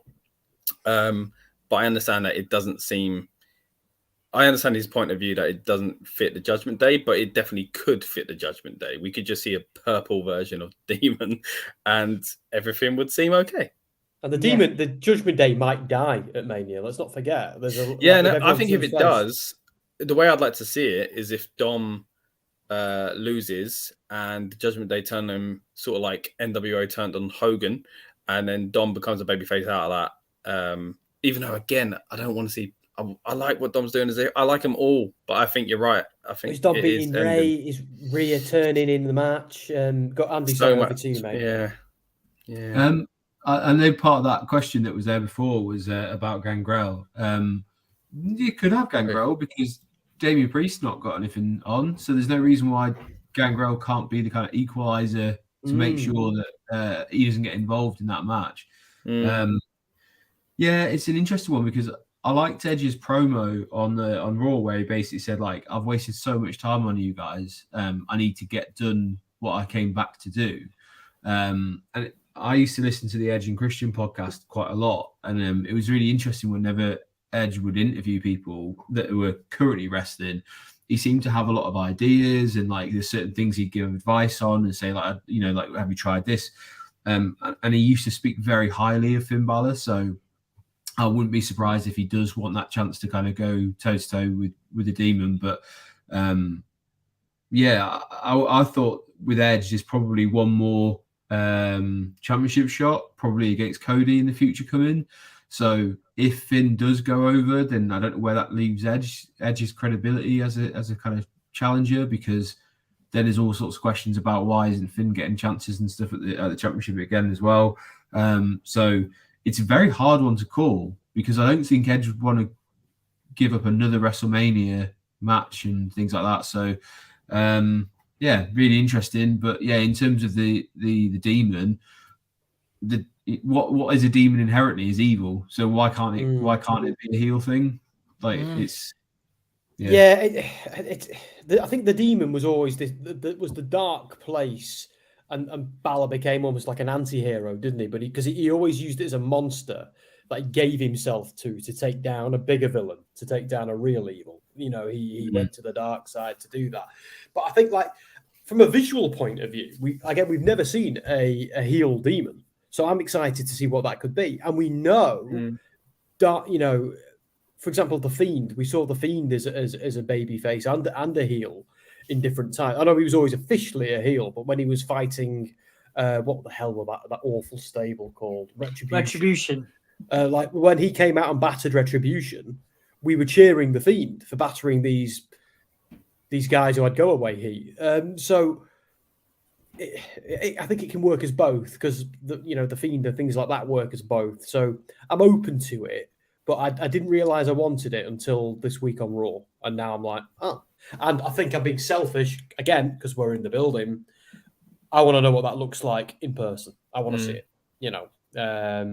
And he's on my to interview list, Finn Balor, and I know at least 2 of you have done it, so I'm a little bit jealous. Absolutely, yeah, it was a very good experience for sure. Yeah, some interesting points off the back of that Balor discussion. So I appreciate everybody's engagement as well. Thank you all so much for engaging. Obviously, people talk about Great Muta in the Hall of Fame. That was alluded to earlier, which is, I think we'll come back to that as a talking point. Watch LA Knight and Crosby in that fatal 4-way. You called that last week, Sam, that we were going to get the hodgepodge weird tag team of LA Knight and Karrion Kross. Is that something you're into? Karrion Kross and LA Knight, not something that I would do. Do you know what? It would make me happy if they did that, if they had 8 matches on both, because they did say before we heard the weird rumor about we want this to be smaller than usual. There was another rumor before that where they said they want this to go big, they want this to be the biggest one ever. So we're hearing contradictory reports because stuff's up and down. But it would make me very happy if they gave LA Knight what's he called? I'm always putting him over. What the hell's he called? I've gone tired. Karrion Kross. And who else is missing? Who else is conspicuous by their absence? Would you say? I mean, what, for a tag team? Or just a match in general, even if it was a fatal 4-way, like a singles match or something. We've talked about this before. I talk about this a lot on the Insiders. Shelton Benjamin. Yeah. Put Shelton Benjamin in all the matches, all the time. I think we might see a Hurt Business. Well, yeah, we maybe would do if there was if we get the match. Yeah. Well, what if Omos, his cronies Shelton Benjamin and Cedric Alexander come out and help Omos win, and then or Lashley comes out, gets his revenge on Brock, and puts on a Hurt Business t-shirt, then passes one to Omos. Now that'd be cool, something like that. Squashing their beef. I don't know. I'm just trying to think of how they can incorporate different people and things like that. But I'm rambling once again. You're not right. It's fine. It's fine. I'm just getting frustrated because I'm like, look, man, like I said to you before, didn't I? Look, if Bray's not at Mania, I'm not going. You guys can go. I'm not going. Like, I don't, Mania's you're not going to have a great massive amount of choice. We're all just going to drag you. So you're not going to have a huge amount of choice. Give Scott your ticket if you're not going to go. There you go. Yeah. Yeah, Scott, you can have my microwave beer and stale hot dog. Yeah, there you go. Yeah, I will. Now, in all seriousness, though, again, Omos and Lesnar will be a spectacle. A lot of it is about spectacle, but I just want Bray and Bobby to confirm, but that's just my frustration coming out there, and I appreciate that. Me too. It worried me when I heard it. Really worried me. Yeah. Cool comments to get through before we go back. We got Rhea doing the Hollywood promo. I can't work out what is this one. Girl Interrupted. Girl Interrupted. Oh wow, yeah, I saw that years ago. I saw this. Is it that, or is it? Did you say something else, Andy? Yeah, I thought people were saying Stranger Things. Yeah, Stranger Things. Yeah. I haven't seen.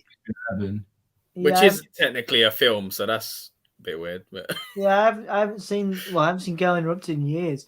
The demon died at Extreme Falls after falling off the top rope. Demons come back. Gate Misfit. Demons can come back. Okay, go on. This promo is the reason why people are presuming that the match is going on, because John Cena's voiceover says about being the main event of WrestleMania. I would just like to point out, because I know I've talked about it with you guys, placement on the card.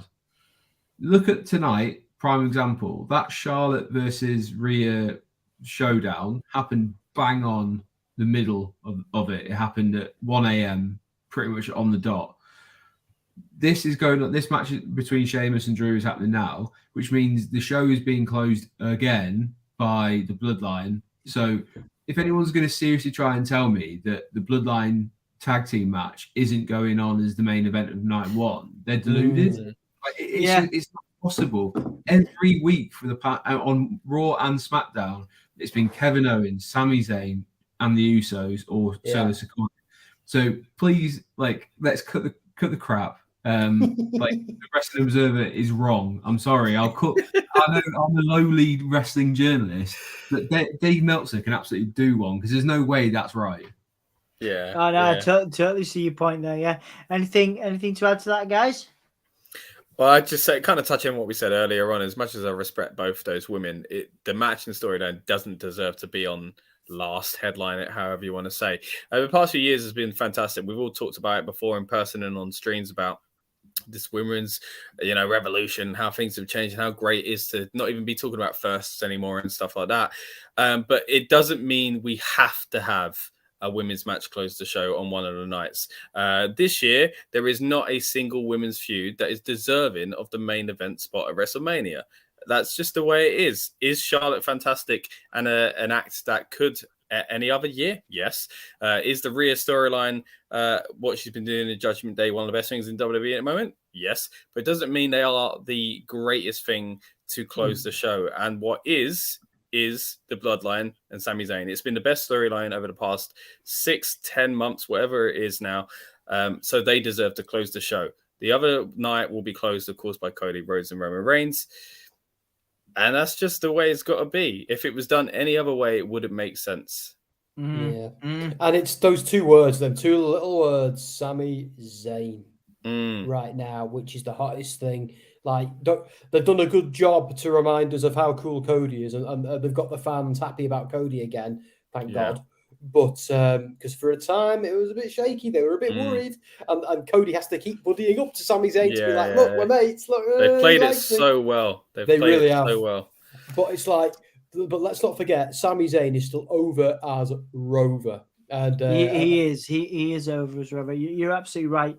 Sorry, Sam, you were going to finish. No, that's it. Really, I was done.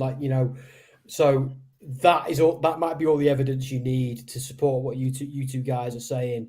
Sami, goddamn Zayn. Absolutely. I do want to just shout out everybody for putting over Gangrel in the comments. Gangrel saying he can still, Clint saying Gangrel can still go. I love that. Means we'll have a Gangrel outro for today. Question from the mighty Dan Reed. Why is it there isn't a women's feud deserving of main eventing a WrestleMania? This is a wide and expansive question, probably deserving of a stream of its own. Does anyone want to take this? I think. Can I just say quick? I'll be very quick on it. It's because they haven't invested in the division. Done. There's a part of me, a little part of me that disagrees and thinks Charlotte versus Rhea could do it because Charlotte's such a megastar and Rhea is over as Rover, but not in the same way Sami Zayn is. So I mean, I wouldn't say no to it, and I know WWE don't like ending pay-per-views on tag matches. I know that's just a thing they don't like doing, but if there was ever a time to do it and break that rule, it's right now.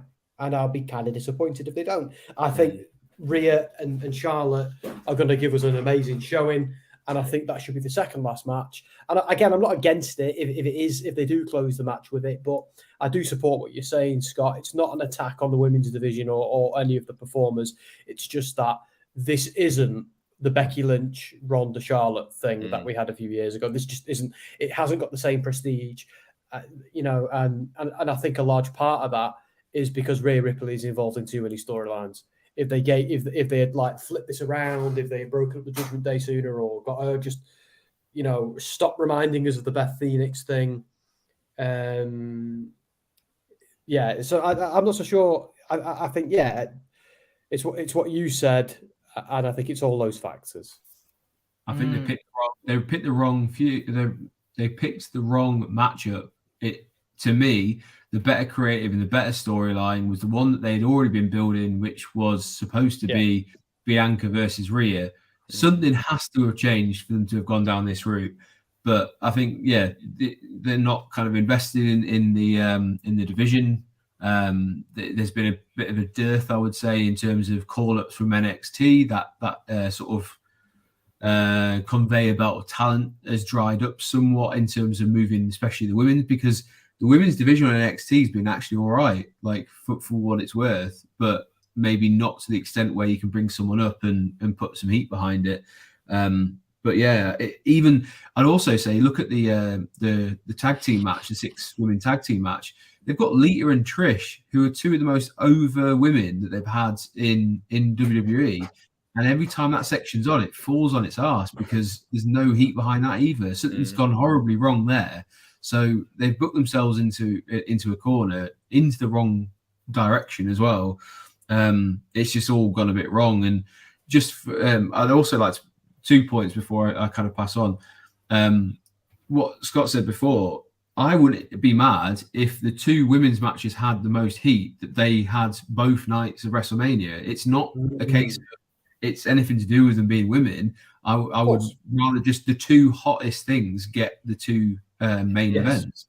And I'd also counter anyone who says it. When was it? And I know for a fact there's definitely one. When was the last time a tag team match headlined a WrestleMania? Because I think it's WrestleMania 1. Flipping heck, it probably is. Can I just say, I agree with Wong, and that Drew McIntyre should win the women's match. There you go. Sorry, Andy, I jumped in before you were done. Carry on, sorry. I'd say, for me, tag team wrestling has been overlooked for a lot longer than women's wrestling has. And I mean that for both men and women. So, like, I'm not kind of disputing anything about that. But for me, tag team wrestling has been hot in WWE this past year. So give it its due. I think it's time that shit for the Usos. Give it to the Usos, man. They work their arse off. Yeah, Usos, Kevin Owens, and Sami Zayn could work for sure. Rhea and Charlotte was the best match at WrestleMania during COVID. With no fans, certainly could main event. Absolutely. WWE could have created something to make it mean more, but yeah, I think Sam is right too. Rhea in too many storylines at the same time. If you put KO and Sami versus the Usos anywhere else on the show, other than the main event, what follows is going to kill the crowd. Yeah, that's a very interesting point, Misfit Gamer. Yeah, the only way they get around that is it has to open on one of the nights. Yeah, it could. But I think it'd be blowing the load too early. It really would be. Yeah, interesting. Sorry for you. No. So it's fine. It's fine. Obviously, we've said worse things on this podcast. As Sheamus is doing a reverse beats of the beats of the what now? What is it? And if someone tell me what is that? Beats of the Bowery. Beats of the Bowery. The Balrog. Beats of the Balrog. Lord of the Rings. Okay, you shall not pass. Right, okay. So Sheamus just did that to Drew. The crowd seemed to be on Sheamus's side here, guys. Yeah, people want that Sheamus and Gunther rematch at WrestleMania. Oh, clash at the castle, though, boys. Clash at the castle. Let's just remember that. That was just I thought that was going to be one of the ones my wife checked her phone for, but she got so into it. And that was almost a double turn, wasn't it, in a way? Or not a double turn. It was a babyface turn for Sheamus within the match. Yeah. And that is the best. I was trying to explain this to my stepfather, that no other medium can tell stories like that. No other medium of art can have a guy come out to the ring getting booed and without saying a word, go back and get cheered. That is drama. That is storytelling. The Grinch is here. Hi, the Grinch. Yeah. You are probably not going to have the tag titles this hot again for a while, and probably never got going to get a chance to main event Mania again. I have to pull the trigger now. That's an interesting point, Misfit Gamer. Right. Yeah. This maybe that's the way forward. As Sheamus and Drew pulling each other up on the they're both kneeling on the mat. My phrasing is terrible. You said up, not off, so you're fine. Yes, that's true. Thank you, mate. Thank you. It's just me getting the giggles for some of the things I'm saying. Sheamus and Drew now beating each other up in the middle of the ring with fists. This is a slobber knocker. I love it. It's a slobber knocker. They are fisting. I mean, they are hitting each other. I told you he's doing it on purpose. I told you. High knee from Drew. As the Grinch is in, will Roman appear after this segment? These top champions being part-time is peeing me off. Well, that's Grinch, why it works, Grinch. That's why it works. I don't think Roman will be there, but I think we'll certainly get the presence of Roman in communication from Paul Heyman, perhaps. Wow, that was a nice double move. A Claymore kick and a what was Sheamus called his big boot? Brogue. The brogue. God damn it, man! I'm so sleepy. The brogue kick and the brogue kick and the Claymore together. They hit them together like that. Double count out. So the lesser spotted double count out in 2023. No way. Well, Gunther's not happy. Oh, so didn't we know? We knew both of them. Some shenanigans were going to happen here. So it's a three-way match. We knew that, though, didn't we? Going in, had to be as well because they're both deserving of a spot. So yeah. You point at that thing, Gunther. Gunther, what are you doing? They're both going to kill you. They're still friends, Gunther. Oh, there you go. That's right. Oh yeah, here's your point. That's it. Yeah, double, yeah, DQ shenanigans as we called it. This was never going to be to be fair, that was a really good match. It's a shame it ended in shenanigans, but it had to, didn't it? Yeah. You know? Yeah. So we're now getting holy flipping heck. Did you see that kick? Yeah, the drop kick. Gunther taking out everybody. Dancing. The big problem with the tag title division is what's next. Who's the next main event level feud for the winners? Well, that's it. There are none. Powerbomb. Sorry, guys. Powerbomb from Gunther, from Sheamus on to Drew.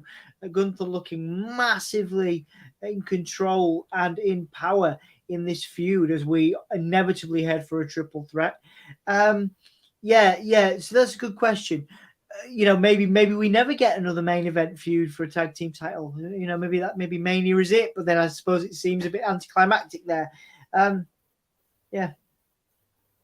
I don't really get why you would be booking that far ahead at this point, because if Sami and KO go over, then you've got your next WrestleMania Backlash will be a rematch.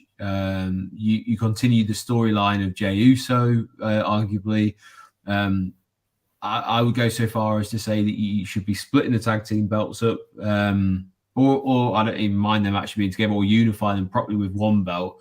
But you've got a lot of teams there, where, as I said to the other night to Scott, where's the OC? You got Street Profits kicking their heels. You've got Viking Raiders kicking around. You've got Legado del Fantasma. You've got Hit Row. You've got Maximum Male Models. There are plenty of teams to be challenging that actually need a shot at the title. But right now, no one's getting near it because we're tied up with this. So I think there's a lot they can do afterwards, but you've still got the next 2 or 3 months to get through with rematches and stuff. Yeah, again, totally agree there.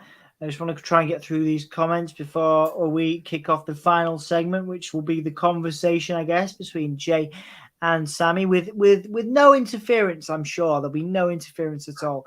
Any other year, I would have said Rumble winners should go on last. However, this is not the year. Both nights need to close with the fall of the Bloodline. Yeah, very good point. Dan says, I don't book my champion for every show. I got 3 championships. I don't need 3 titles defended on every show. I need challenges for championships more than I need championship matches. Interesting point. Absolutely. The only thing that makes me mad myself is Dominic Mysterio's own betrayal to Edge and his father Ray. Well, that's the point. It's supposed to make you mad. Easy when Ciampa comes back. DIY. Yes, please. Yes, please. DIY. Exactly. So we have a division where the titles are only over for who has them, not for who wants them. A title is only as strong as the division it's for. That's a good point. Same thing said for the IC title, by the way, but they managed to put some heat behind that, so it's not impossible. Yeah. And the US as well. I can't wait to see. I don't want Theory to lose it, but I want to see him get slapped around. To be fair, this is probably the most important that most of these titles have felt in a long time, except for the women's, frustratingly. But the IC feels the most important that it has in a while. Like you said, the US, the world titles being together is a bit of an issue, but there we go. The tag titles being together is an issue, but again, there we go. Part of the biggest storyline of the past year. So they've done really well with the men's divisions. It's just the women's they're lacking on now. Yeah, no, like I say, I'm really excited not just to be going to Mania, but just in general at the moment. It's an exciting time. I want Bray to come back, but again, another story for another. We'll get it, mate. Another stream. I think I've gone from disliking the story to now actually getting that buzz that I had before he returned again. I'm going to be super excited when I see him again now. They've done this on purpose, I reckon. Yeah, they have. To make us all go, oh, maybe we did want that match. Yeah, there you go. Absolutely. If Gunther's going to be dropping the title, the triple threat is the best way to do it. I don't want him to drop the title. I want him to become the greatest or one of the greatest Intercontinental champions of all time. I do want him to lose to Sheamus eventually, though, but not yet. Yes. Money in the Bank. Yeah, absolutely, yes. Which hopefully we will all be at. Yes, wouldn't that be good? I've fingers crossed. You got all these teams. You got all these teams. Where are they, and what's their importance level? It will go back to a conveyor belt of challenges rather than anything like we've had here. This is the tag titles, and I suppose if you're bringing in, maximum male models and things like that, I believe is what Dan's talking about there. So next up is Kansas City Showdown. DIY versus KO and Sami. Ooh. A heel DIY versus KO and Sami, because I wouldn't turn KO and Sami heel for anything. We're going to see Rey Mysterio and LA Knight next week. That is confirmed. That'll be a lovely match. I believe that's the last SmackDown we're covering for a week or so, Sam. That will be Mania. So next week will be our last one for a week, as we will be going away. We will not have a SmackDown on that week, but we will have a coverage of WrestleMania as we team up with the Wrestle Story. So we'll share more on that in the next couple of days. God, it's getting real now, isn't it? It's getting real. It is. It is. Jay and Sami are now in the ring. I'm gonna make sure that banner is up. I don't think Hassan needs a vote. I think this is going to be a simple conversation with absolutely no interference. And I know it's not my stream, but can I give comment of the night to Official Misfit Gamer 101, because I just spent the last minute and a half imagining DIY versus KO in a tag match. You've got heat with me for that, because I want it now and I can't have it. Sorry. God. Amazing. I would say that's amazing. Yeah, I'm away now. That's me for the rest of the night. Feeling absolutely. It makes me sad saying Sami and Jay staring at each other. I think Gunther is winning King of the Ring. Him or Jay White. God damn it! Give me Jay White. Give me Jay White at the Raw post-Mania. You see, I was thinking that if Bray doesn't show up, I won't be able to jizz everywhere. But if Jay White shows up, I'll be like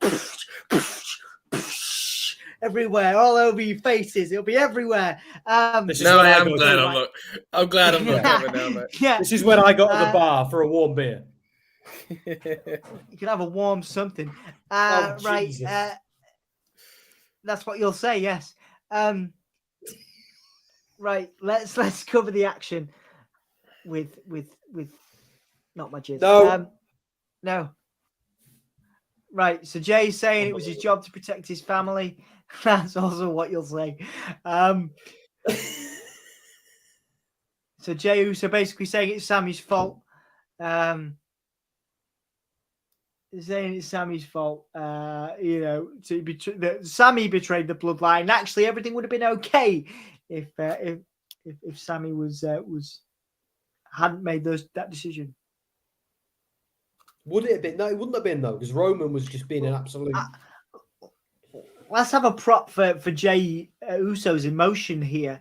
Jay's delivering a very passionate promo. Jay calling Sami a fake bottom Uso. Is that a play on bottom bitch? Interesting. No, I just can't say. I can't say loads of. I can say ass like once or twice, but I can't like repeatedly say ass. So Sami basically calling Jay out, saying that, you know, he's taken advantage of by Roman all the time, over and over again.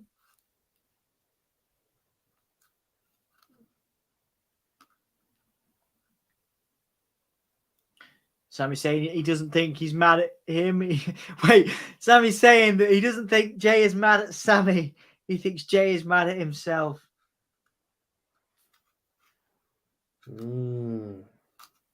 Gotta say, Jay's character work has been so good. Oh, it's been exceptional. Been exceptional, yes. This is a man performing as if Hollywood are watching. Indeed. Heel DIY. I could be down with that, Misfit Gamer. Jay White spoiling Cody. Down for that too. And there you go. Jay attacking Sami out of nowhere. Sami now fighting back. Sami looks to be in control. Oh, no. Oh, yeah. No, Sami with the takedown. Sami in control. Yeah, there you go. The Usos now. The Usos ganging up on Sami. Are we seeing Kevin Owens? Going to see Kevin Owens. We are 5 minutes away from the end, guys. This is ripe for a Kevin Owens save. I believe I'm a little bit behind Misfit Gamer because we've just had a couple of comments saying that I hope they leave Cody out of this. Yeah, because I think they've done it like it'll get awkward if they keep doing it. Yeah, this moment has to be about Kevin. There you go. Kevin Owens coming back now. I love that theme. How does this story not close both nights of Mania? Yeah, it's a very good point, Misfit Gamer. I have watched a lot of New Japan recently. Dan, I'm a huge Jay White fan. Yeah, Kevin Owens behind the Usos, directly behind. Kevin Owens is back. There he is, clothesline in one Uso and the second one. That's 2 dead Usos.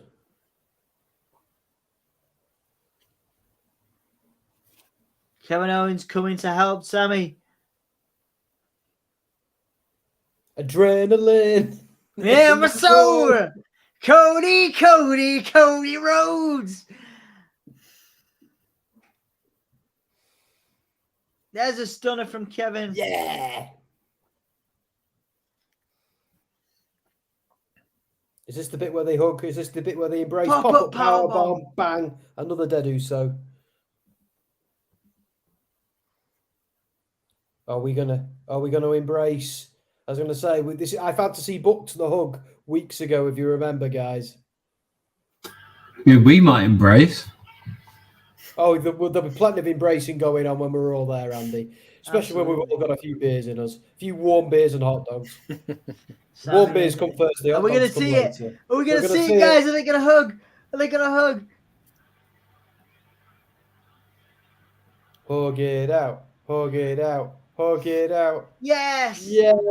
Oh, I'm all warm and fuzzy inside now.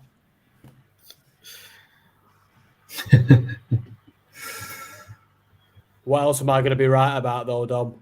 Oh, look at Cody. Oh, Cody's having a nice little time Cody there.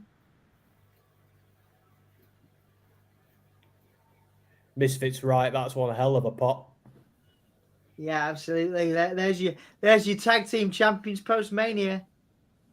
Only in wrestling can you get a massive reaction from a hug. You know what I mean? It's incredible. Like you were saying earlier, Sam, you know, like this kind of live theater and storytelling. It's just down to a hug. How can we all get excited over a hug? You know, like it's amazing. Wrestling fans, isn't it, man? Very interesting. You dig New Japan, not King AEW. I don't dislike AEW. I'm just a character guy, and I think Jay White's a great character. I think he's a great promo. He's a great promo, and he's a great wrestler. And same with I love Darby Allin for the same reason. I love I really like Hangman Punk. Other examples of those, good characters as well as performers, and that's kind of what I respond to. Listen to that, what a pop! Oh, we didn't even pre-prep for the end. We didn't even do normally we're not enamored with SmackDown, and 10 minutes before we are prepping for the end by asking you to grade the night. So We are going to do that now in the review. So we'll run back. We'll run back what happened on SmackDown. We'll have our guests go first. You guys both know how this goes by now, I think. But what we tend to do at the end of these streams is ask for your match of the night, your grade of the night, and your performer of the night. The grade is out of 10. And once again, as we are doing it on screen, I would like the people in the comments to give me their grades, performance, and match of the night, please. So let's start with the mighty Scott from Rev Noise.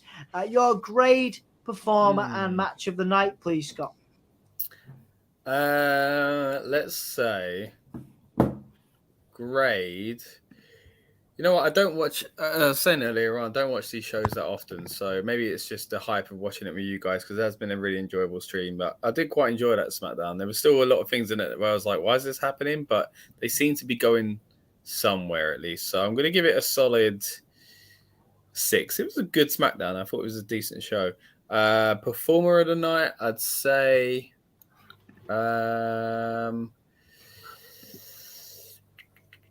As much as I'm still really confused about the Rhea situation, I thought she played her role really well. That tussle between her and Charlotte was it felt real kind of impactful and sold the story a bit more for me. So I could go either side on that, but I'm going to go for Rhea Ripley there.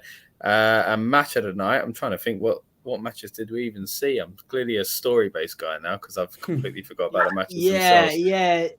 See, you had LA Knight and you had LA Knight and Xavier. You had women's tag match, Sheamus versus Drew. Yeah, I'd say Sheamus versus Drew. Although it did end on a bit of a dud for a match of that caliber. Again, as Sam said earlier on, it's because it has to at the moment. So if that had a conclusive end, it would be up there with as a very good SmackDown match. So it wasn't to be with the storyline, but there we go. It still does mean it was a great showing. So I'm going to go for that. Cool. Yeah, let's have Andy next. Yeah, I'd say probably 6.5 to maybe 7 if I was being generous. I'd say that's purely based on they edged even closer to some of the WrestleMania stuff, and they did kind of progress. Like the IC match, I think. Am I right in thinking that Adam Pearce said that it would be a triple threat? So there's confirmation. We've had the reconciliation. So that I'd say 7 because we did get the hug to kind of like really get that, and I like that. I'll go 7 as well, Andy. I think you're right. You're talking me into it. It's definitely kind of tied up a lot of loose ends, so I'm happy with that. Yeah, but there are still a couple, and they put a bit of heat on the Charlotte versus that's good to kind of see a little bit of heat on that. I'd say performing like for me, Jay Uso, another awesome promo there by him. I just think his whole work, like, am I right in thinking this whole thing came about because was Jimmy injured or Jimmy was in trouble with the police or something? But a happy accident seemed to like really like kind of pay off for WWE in the last few years. But even his facials, the emotion behind it, like excellent work by him. And I think he's one of the main reasons why people want to see this, and they don't even realize it because everyone's concentrating on Sami, not even thinking actually Jay's played such a big part in this. And I will still beat that drum that I think Jey Uso should be the one who dethrones Roman Reigns in some way, shape, or form. Match of the night, I'd probably say Sheamus versus Drew because it did what it needs to do. You didn't really want to see a winner in that because you want to leave that for WrestleMania. I thought it was pretty well booked, if not a little bit predictable. But like when it's entertaining, it's entertaining. So fair play. Yeah, absolutely. Dan's going to announce what night the match is happening. Not yet, no. We've had some grades from everybody. Thank you so much for that. Not pulling the trigger, I'm assuming, on Sami Zayn Chain was the right decision. I'm starting to see that now. I think we've talked about that, to be fair, quite a lot over various podcasts. I will finish with Sam. We'll get Sam's finish. I think for me, I'm very much in agreement with you guys. I think a 6.5 for me. I think Jay was the performer of the night. That promo was incredible. Really, really good. And match of the night, yeah, Drew and Sheamus, because I mean, you know, it's been the talking point. Sheamus maybe getting an Intercontinental Championship match again for a long time. Drew being deserved of being in there as well. So I think there's and obviously they're two main event guys, so that was good. I think that sort of maybe takes it to a 6.5 for me. Again, no Bray, so I was quite sad about that. That would have probably made it a 7, but 6.5 for me for those reasons. Jay's promo was amazing, and the Sheamus and Drew match was pretty good. Sam, your thoughts? Grade, match, and performer, please. I'm going to give it a 7, like you guys. I would have given it higher, but the opening segment went on hilariously long. Wasn't a bad one. It just 45 minutes for an opening segment. That wasn't the opening segment, though. The opening segment was Cody playing moderator between KO and Sami. Yeah, I suppose. But all right, for like, it was still mental for that to be 45 minutes. Like, that's got to be a new record. But it's not even a criticism. It's just I find it bizarre. But match of the night, yeah, I think the only one that really stands out is Drew and Sheamus. Because and they proper went for it. That was a babyface versus babyface match where they absolutely battered each other. It was great. Performer of the night, I'm going to go somewhere. I'm going to go a bit wild. I'm going to go with Gunther because I'll tell you why. Because he right now, from where I'm sitting, if I was just watching that TV show and I didn't know anything about Roman Reigns or anything like that, I think he's the man to beat. I'd say he's the big champ. He's the man. So Gunther right now, it's Roman who? So I'm going to give it to him for that. I mean, that of all the sense, Gunther's incredible, man. Yeah. Gunther has to be a future world champion again for another conversation for another time. But Gunther's one of the greatest wrestlers I think on the planet. I don't think many people in our community disagree on that. Thank you all so much for joining us tonight. We will be back for SmackDown on Friday, of course. Dan, after a very successful stream on Monday, we'll be back with you again on Monday, obviously. Anthony will be back with you on Wednesday for AEW Dynamite. And we will be back, hopefully, with Andy in tow. At least, Scott, of course, you are welcome. You both have an open invite every week. Should be said, well, without saying. Should be said without saying. God, I'm up in like 4 hours, 5 hours for work. But what I'm trying to say is, it goes without saying. You automatically assume you can join the stream. So just tweet me or message me or something if you want to next week. You're more than welcome. And we'll so me and Sam will be back on SmackDown next week. Anything else to plug, Sam? You've got an interview for WrestleSphere with Eddie Edwards. Soundsphere's doing Soundsphere stuff. Go check that out. Give me a whole merchandise, buy stuff, hat, t-shirt. Yeah. Andy and Scott are very special guests who will hopefully be back with us soon. I can say Rev Noise and I can say Wrestling Royalty and Rush on Rock, but do take your time. Do you have anything you want to plug, you want to say to the Hulkamaniacs in attendance, those that are with us now and those that will watch this back?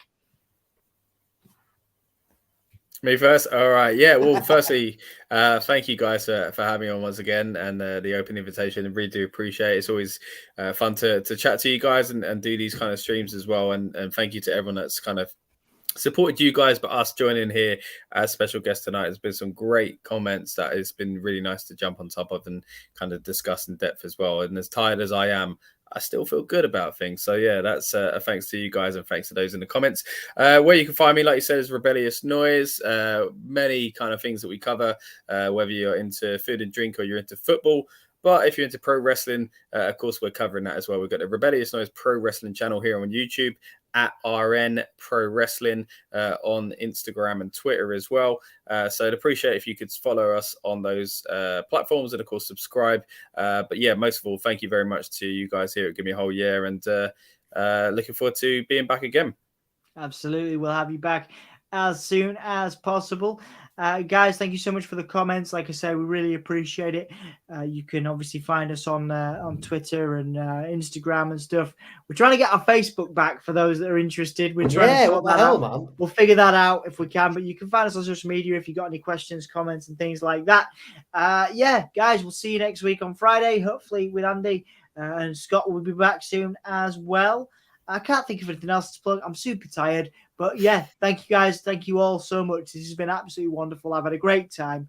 And I think we know who's closing us out because we've had plenty of plugs for Gangrel this evening. So we'll close out with the Vampire Warrior Gangrel. Guys, you know what's happening. You know how we do these things. We count it down like a claymore and we do the jazz hands and say, oh yeah, you ready?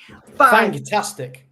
5, 4, 3, 2, 1. See you later. Oh yeah. Oh yeah. Oh, yeah.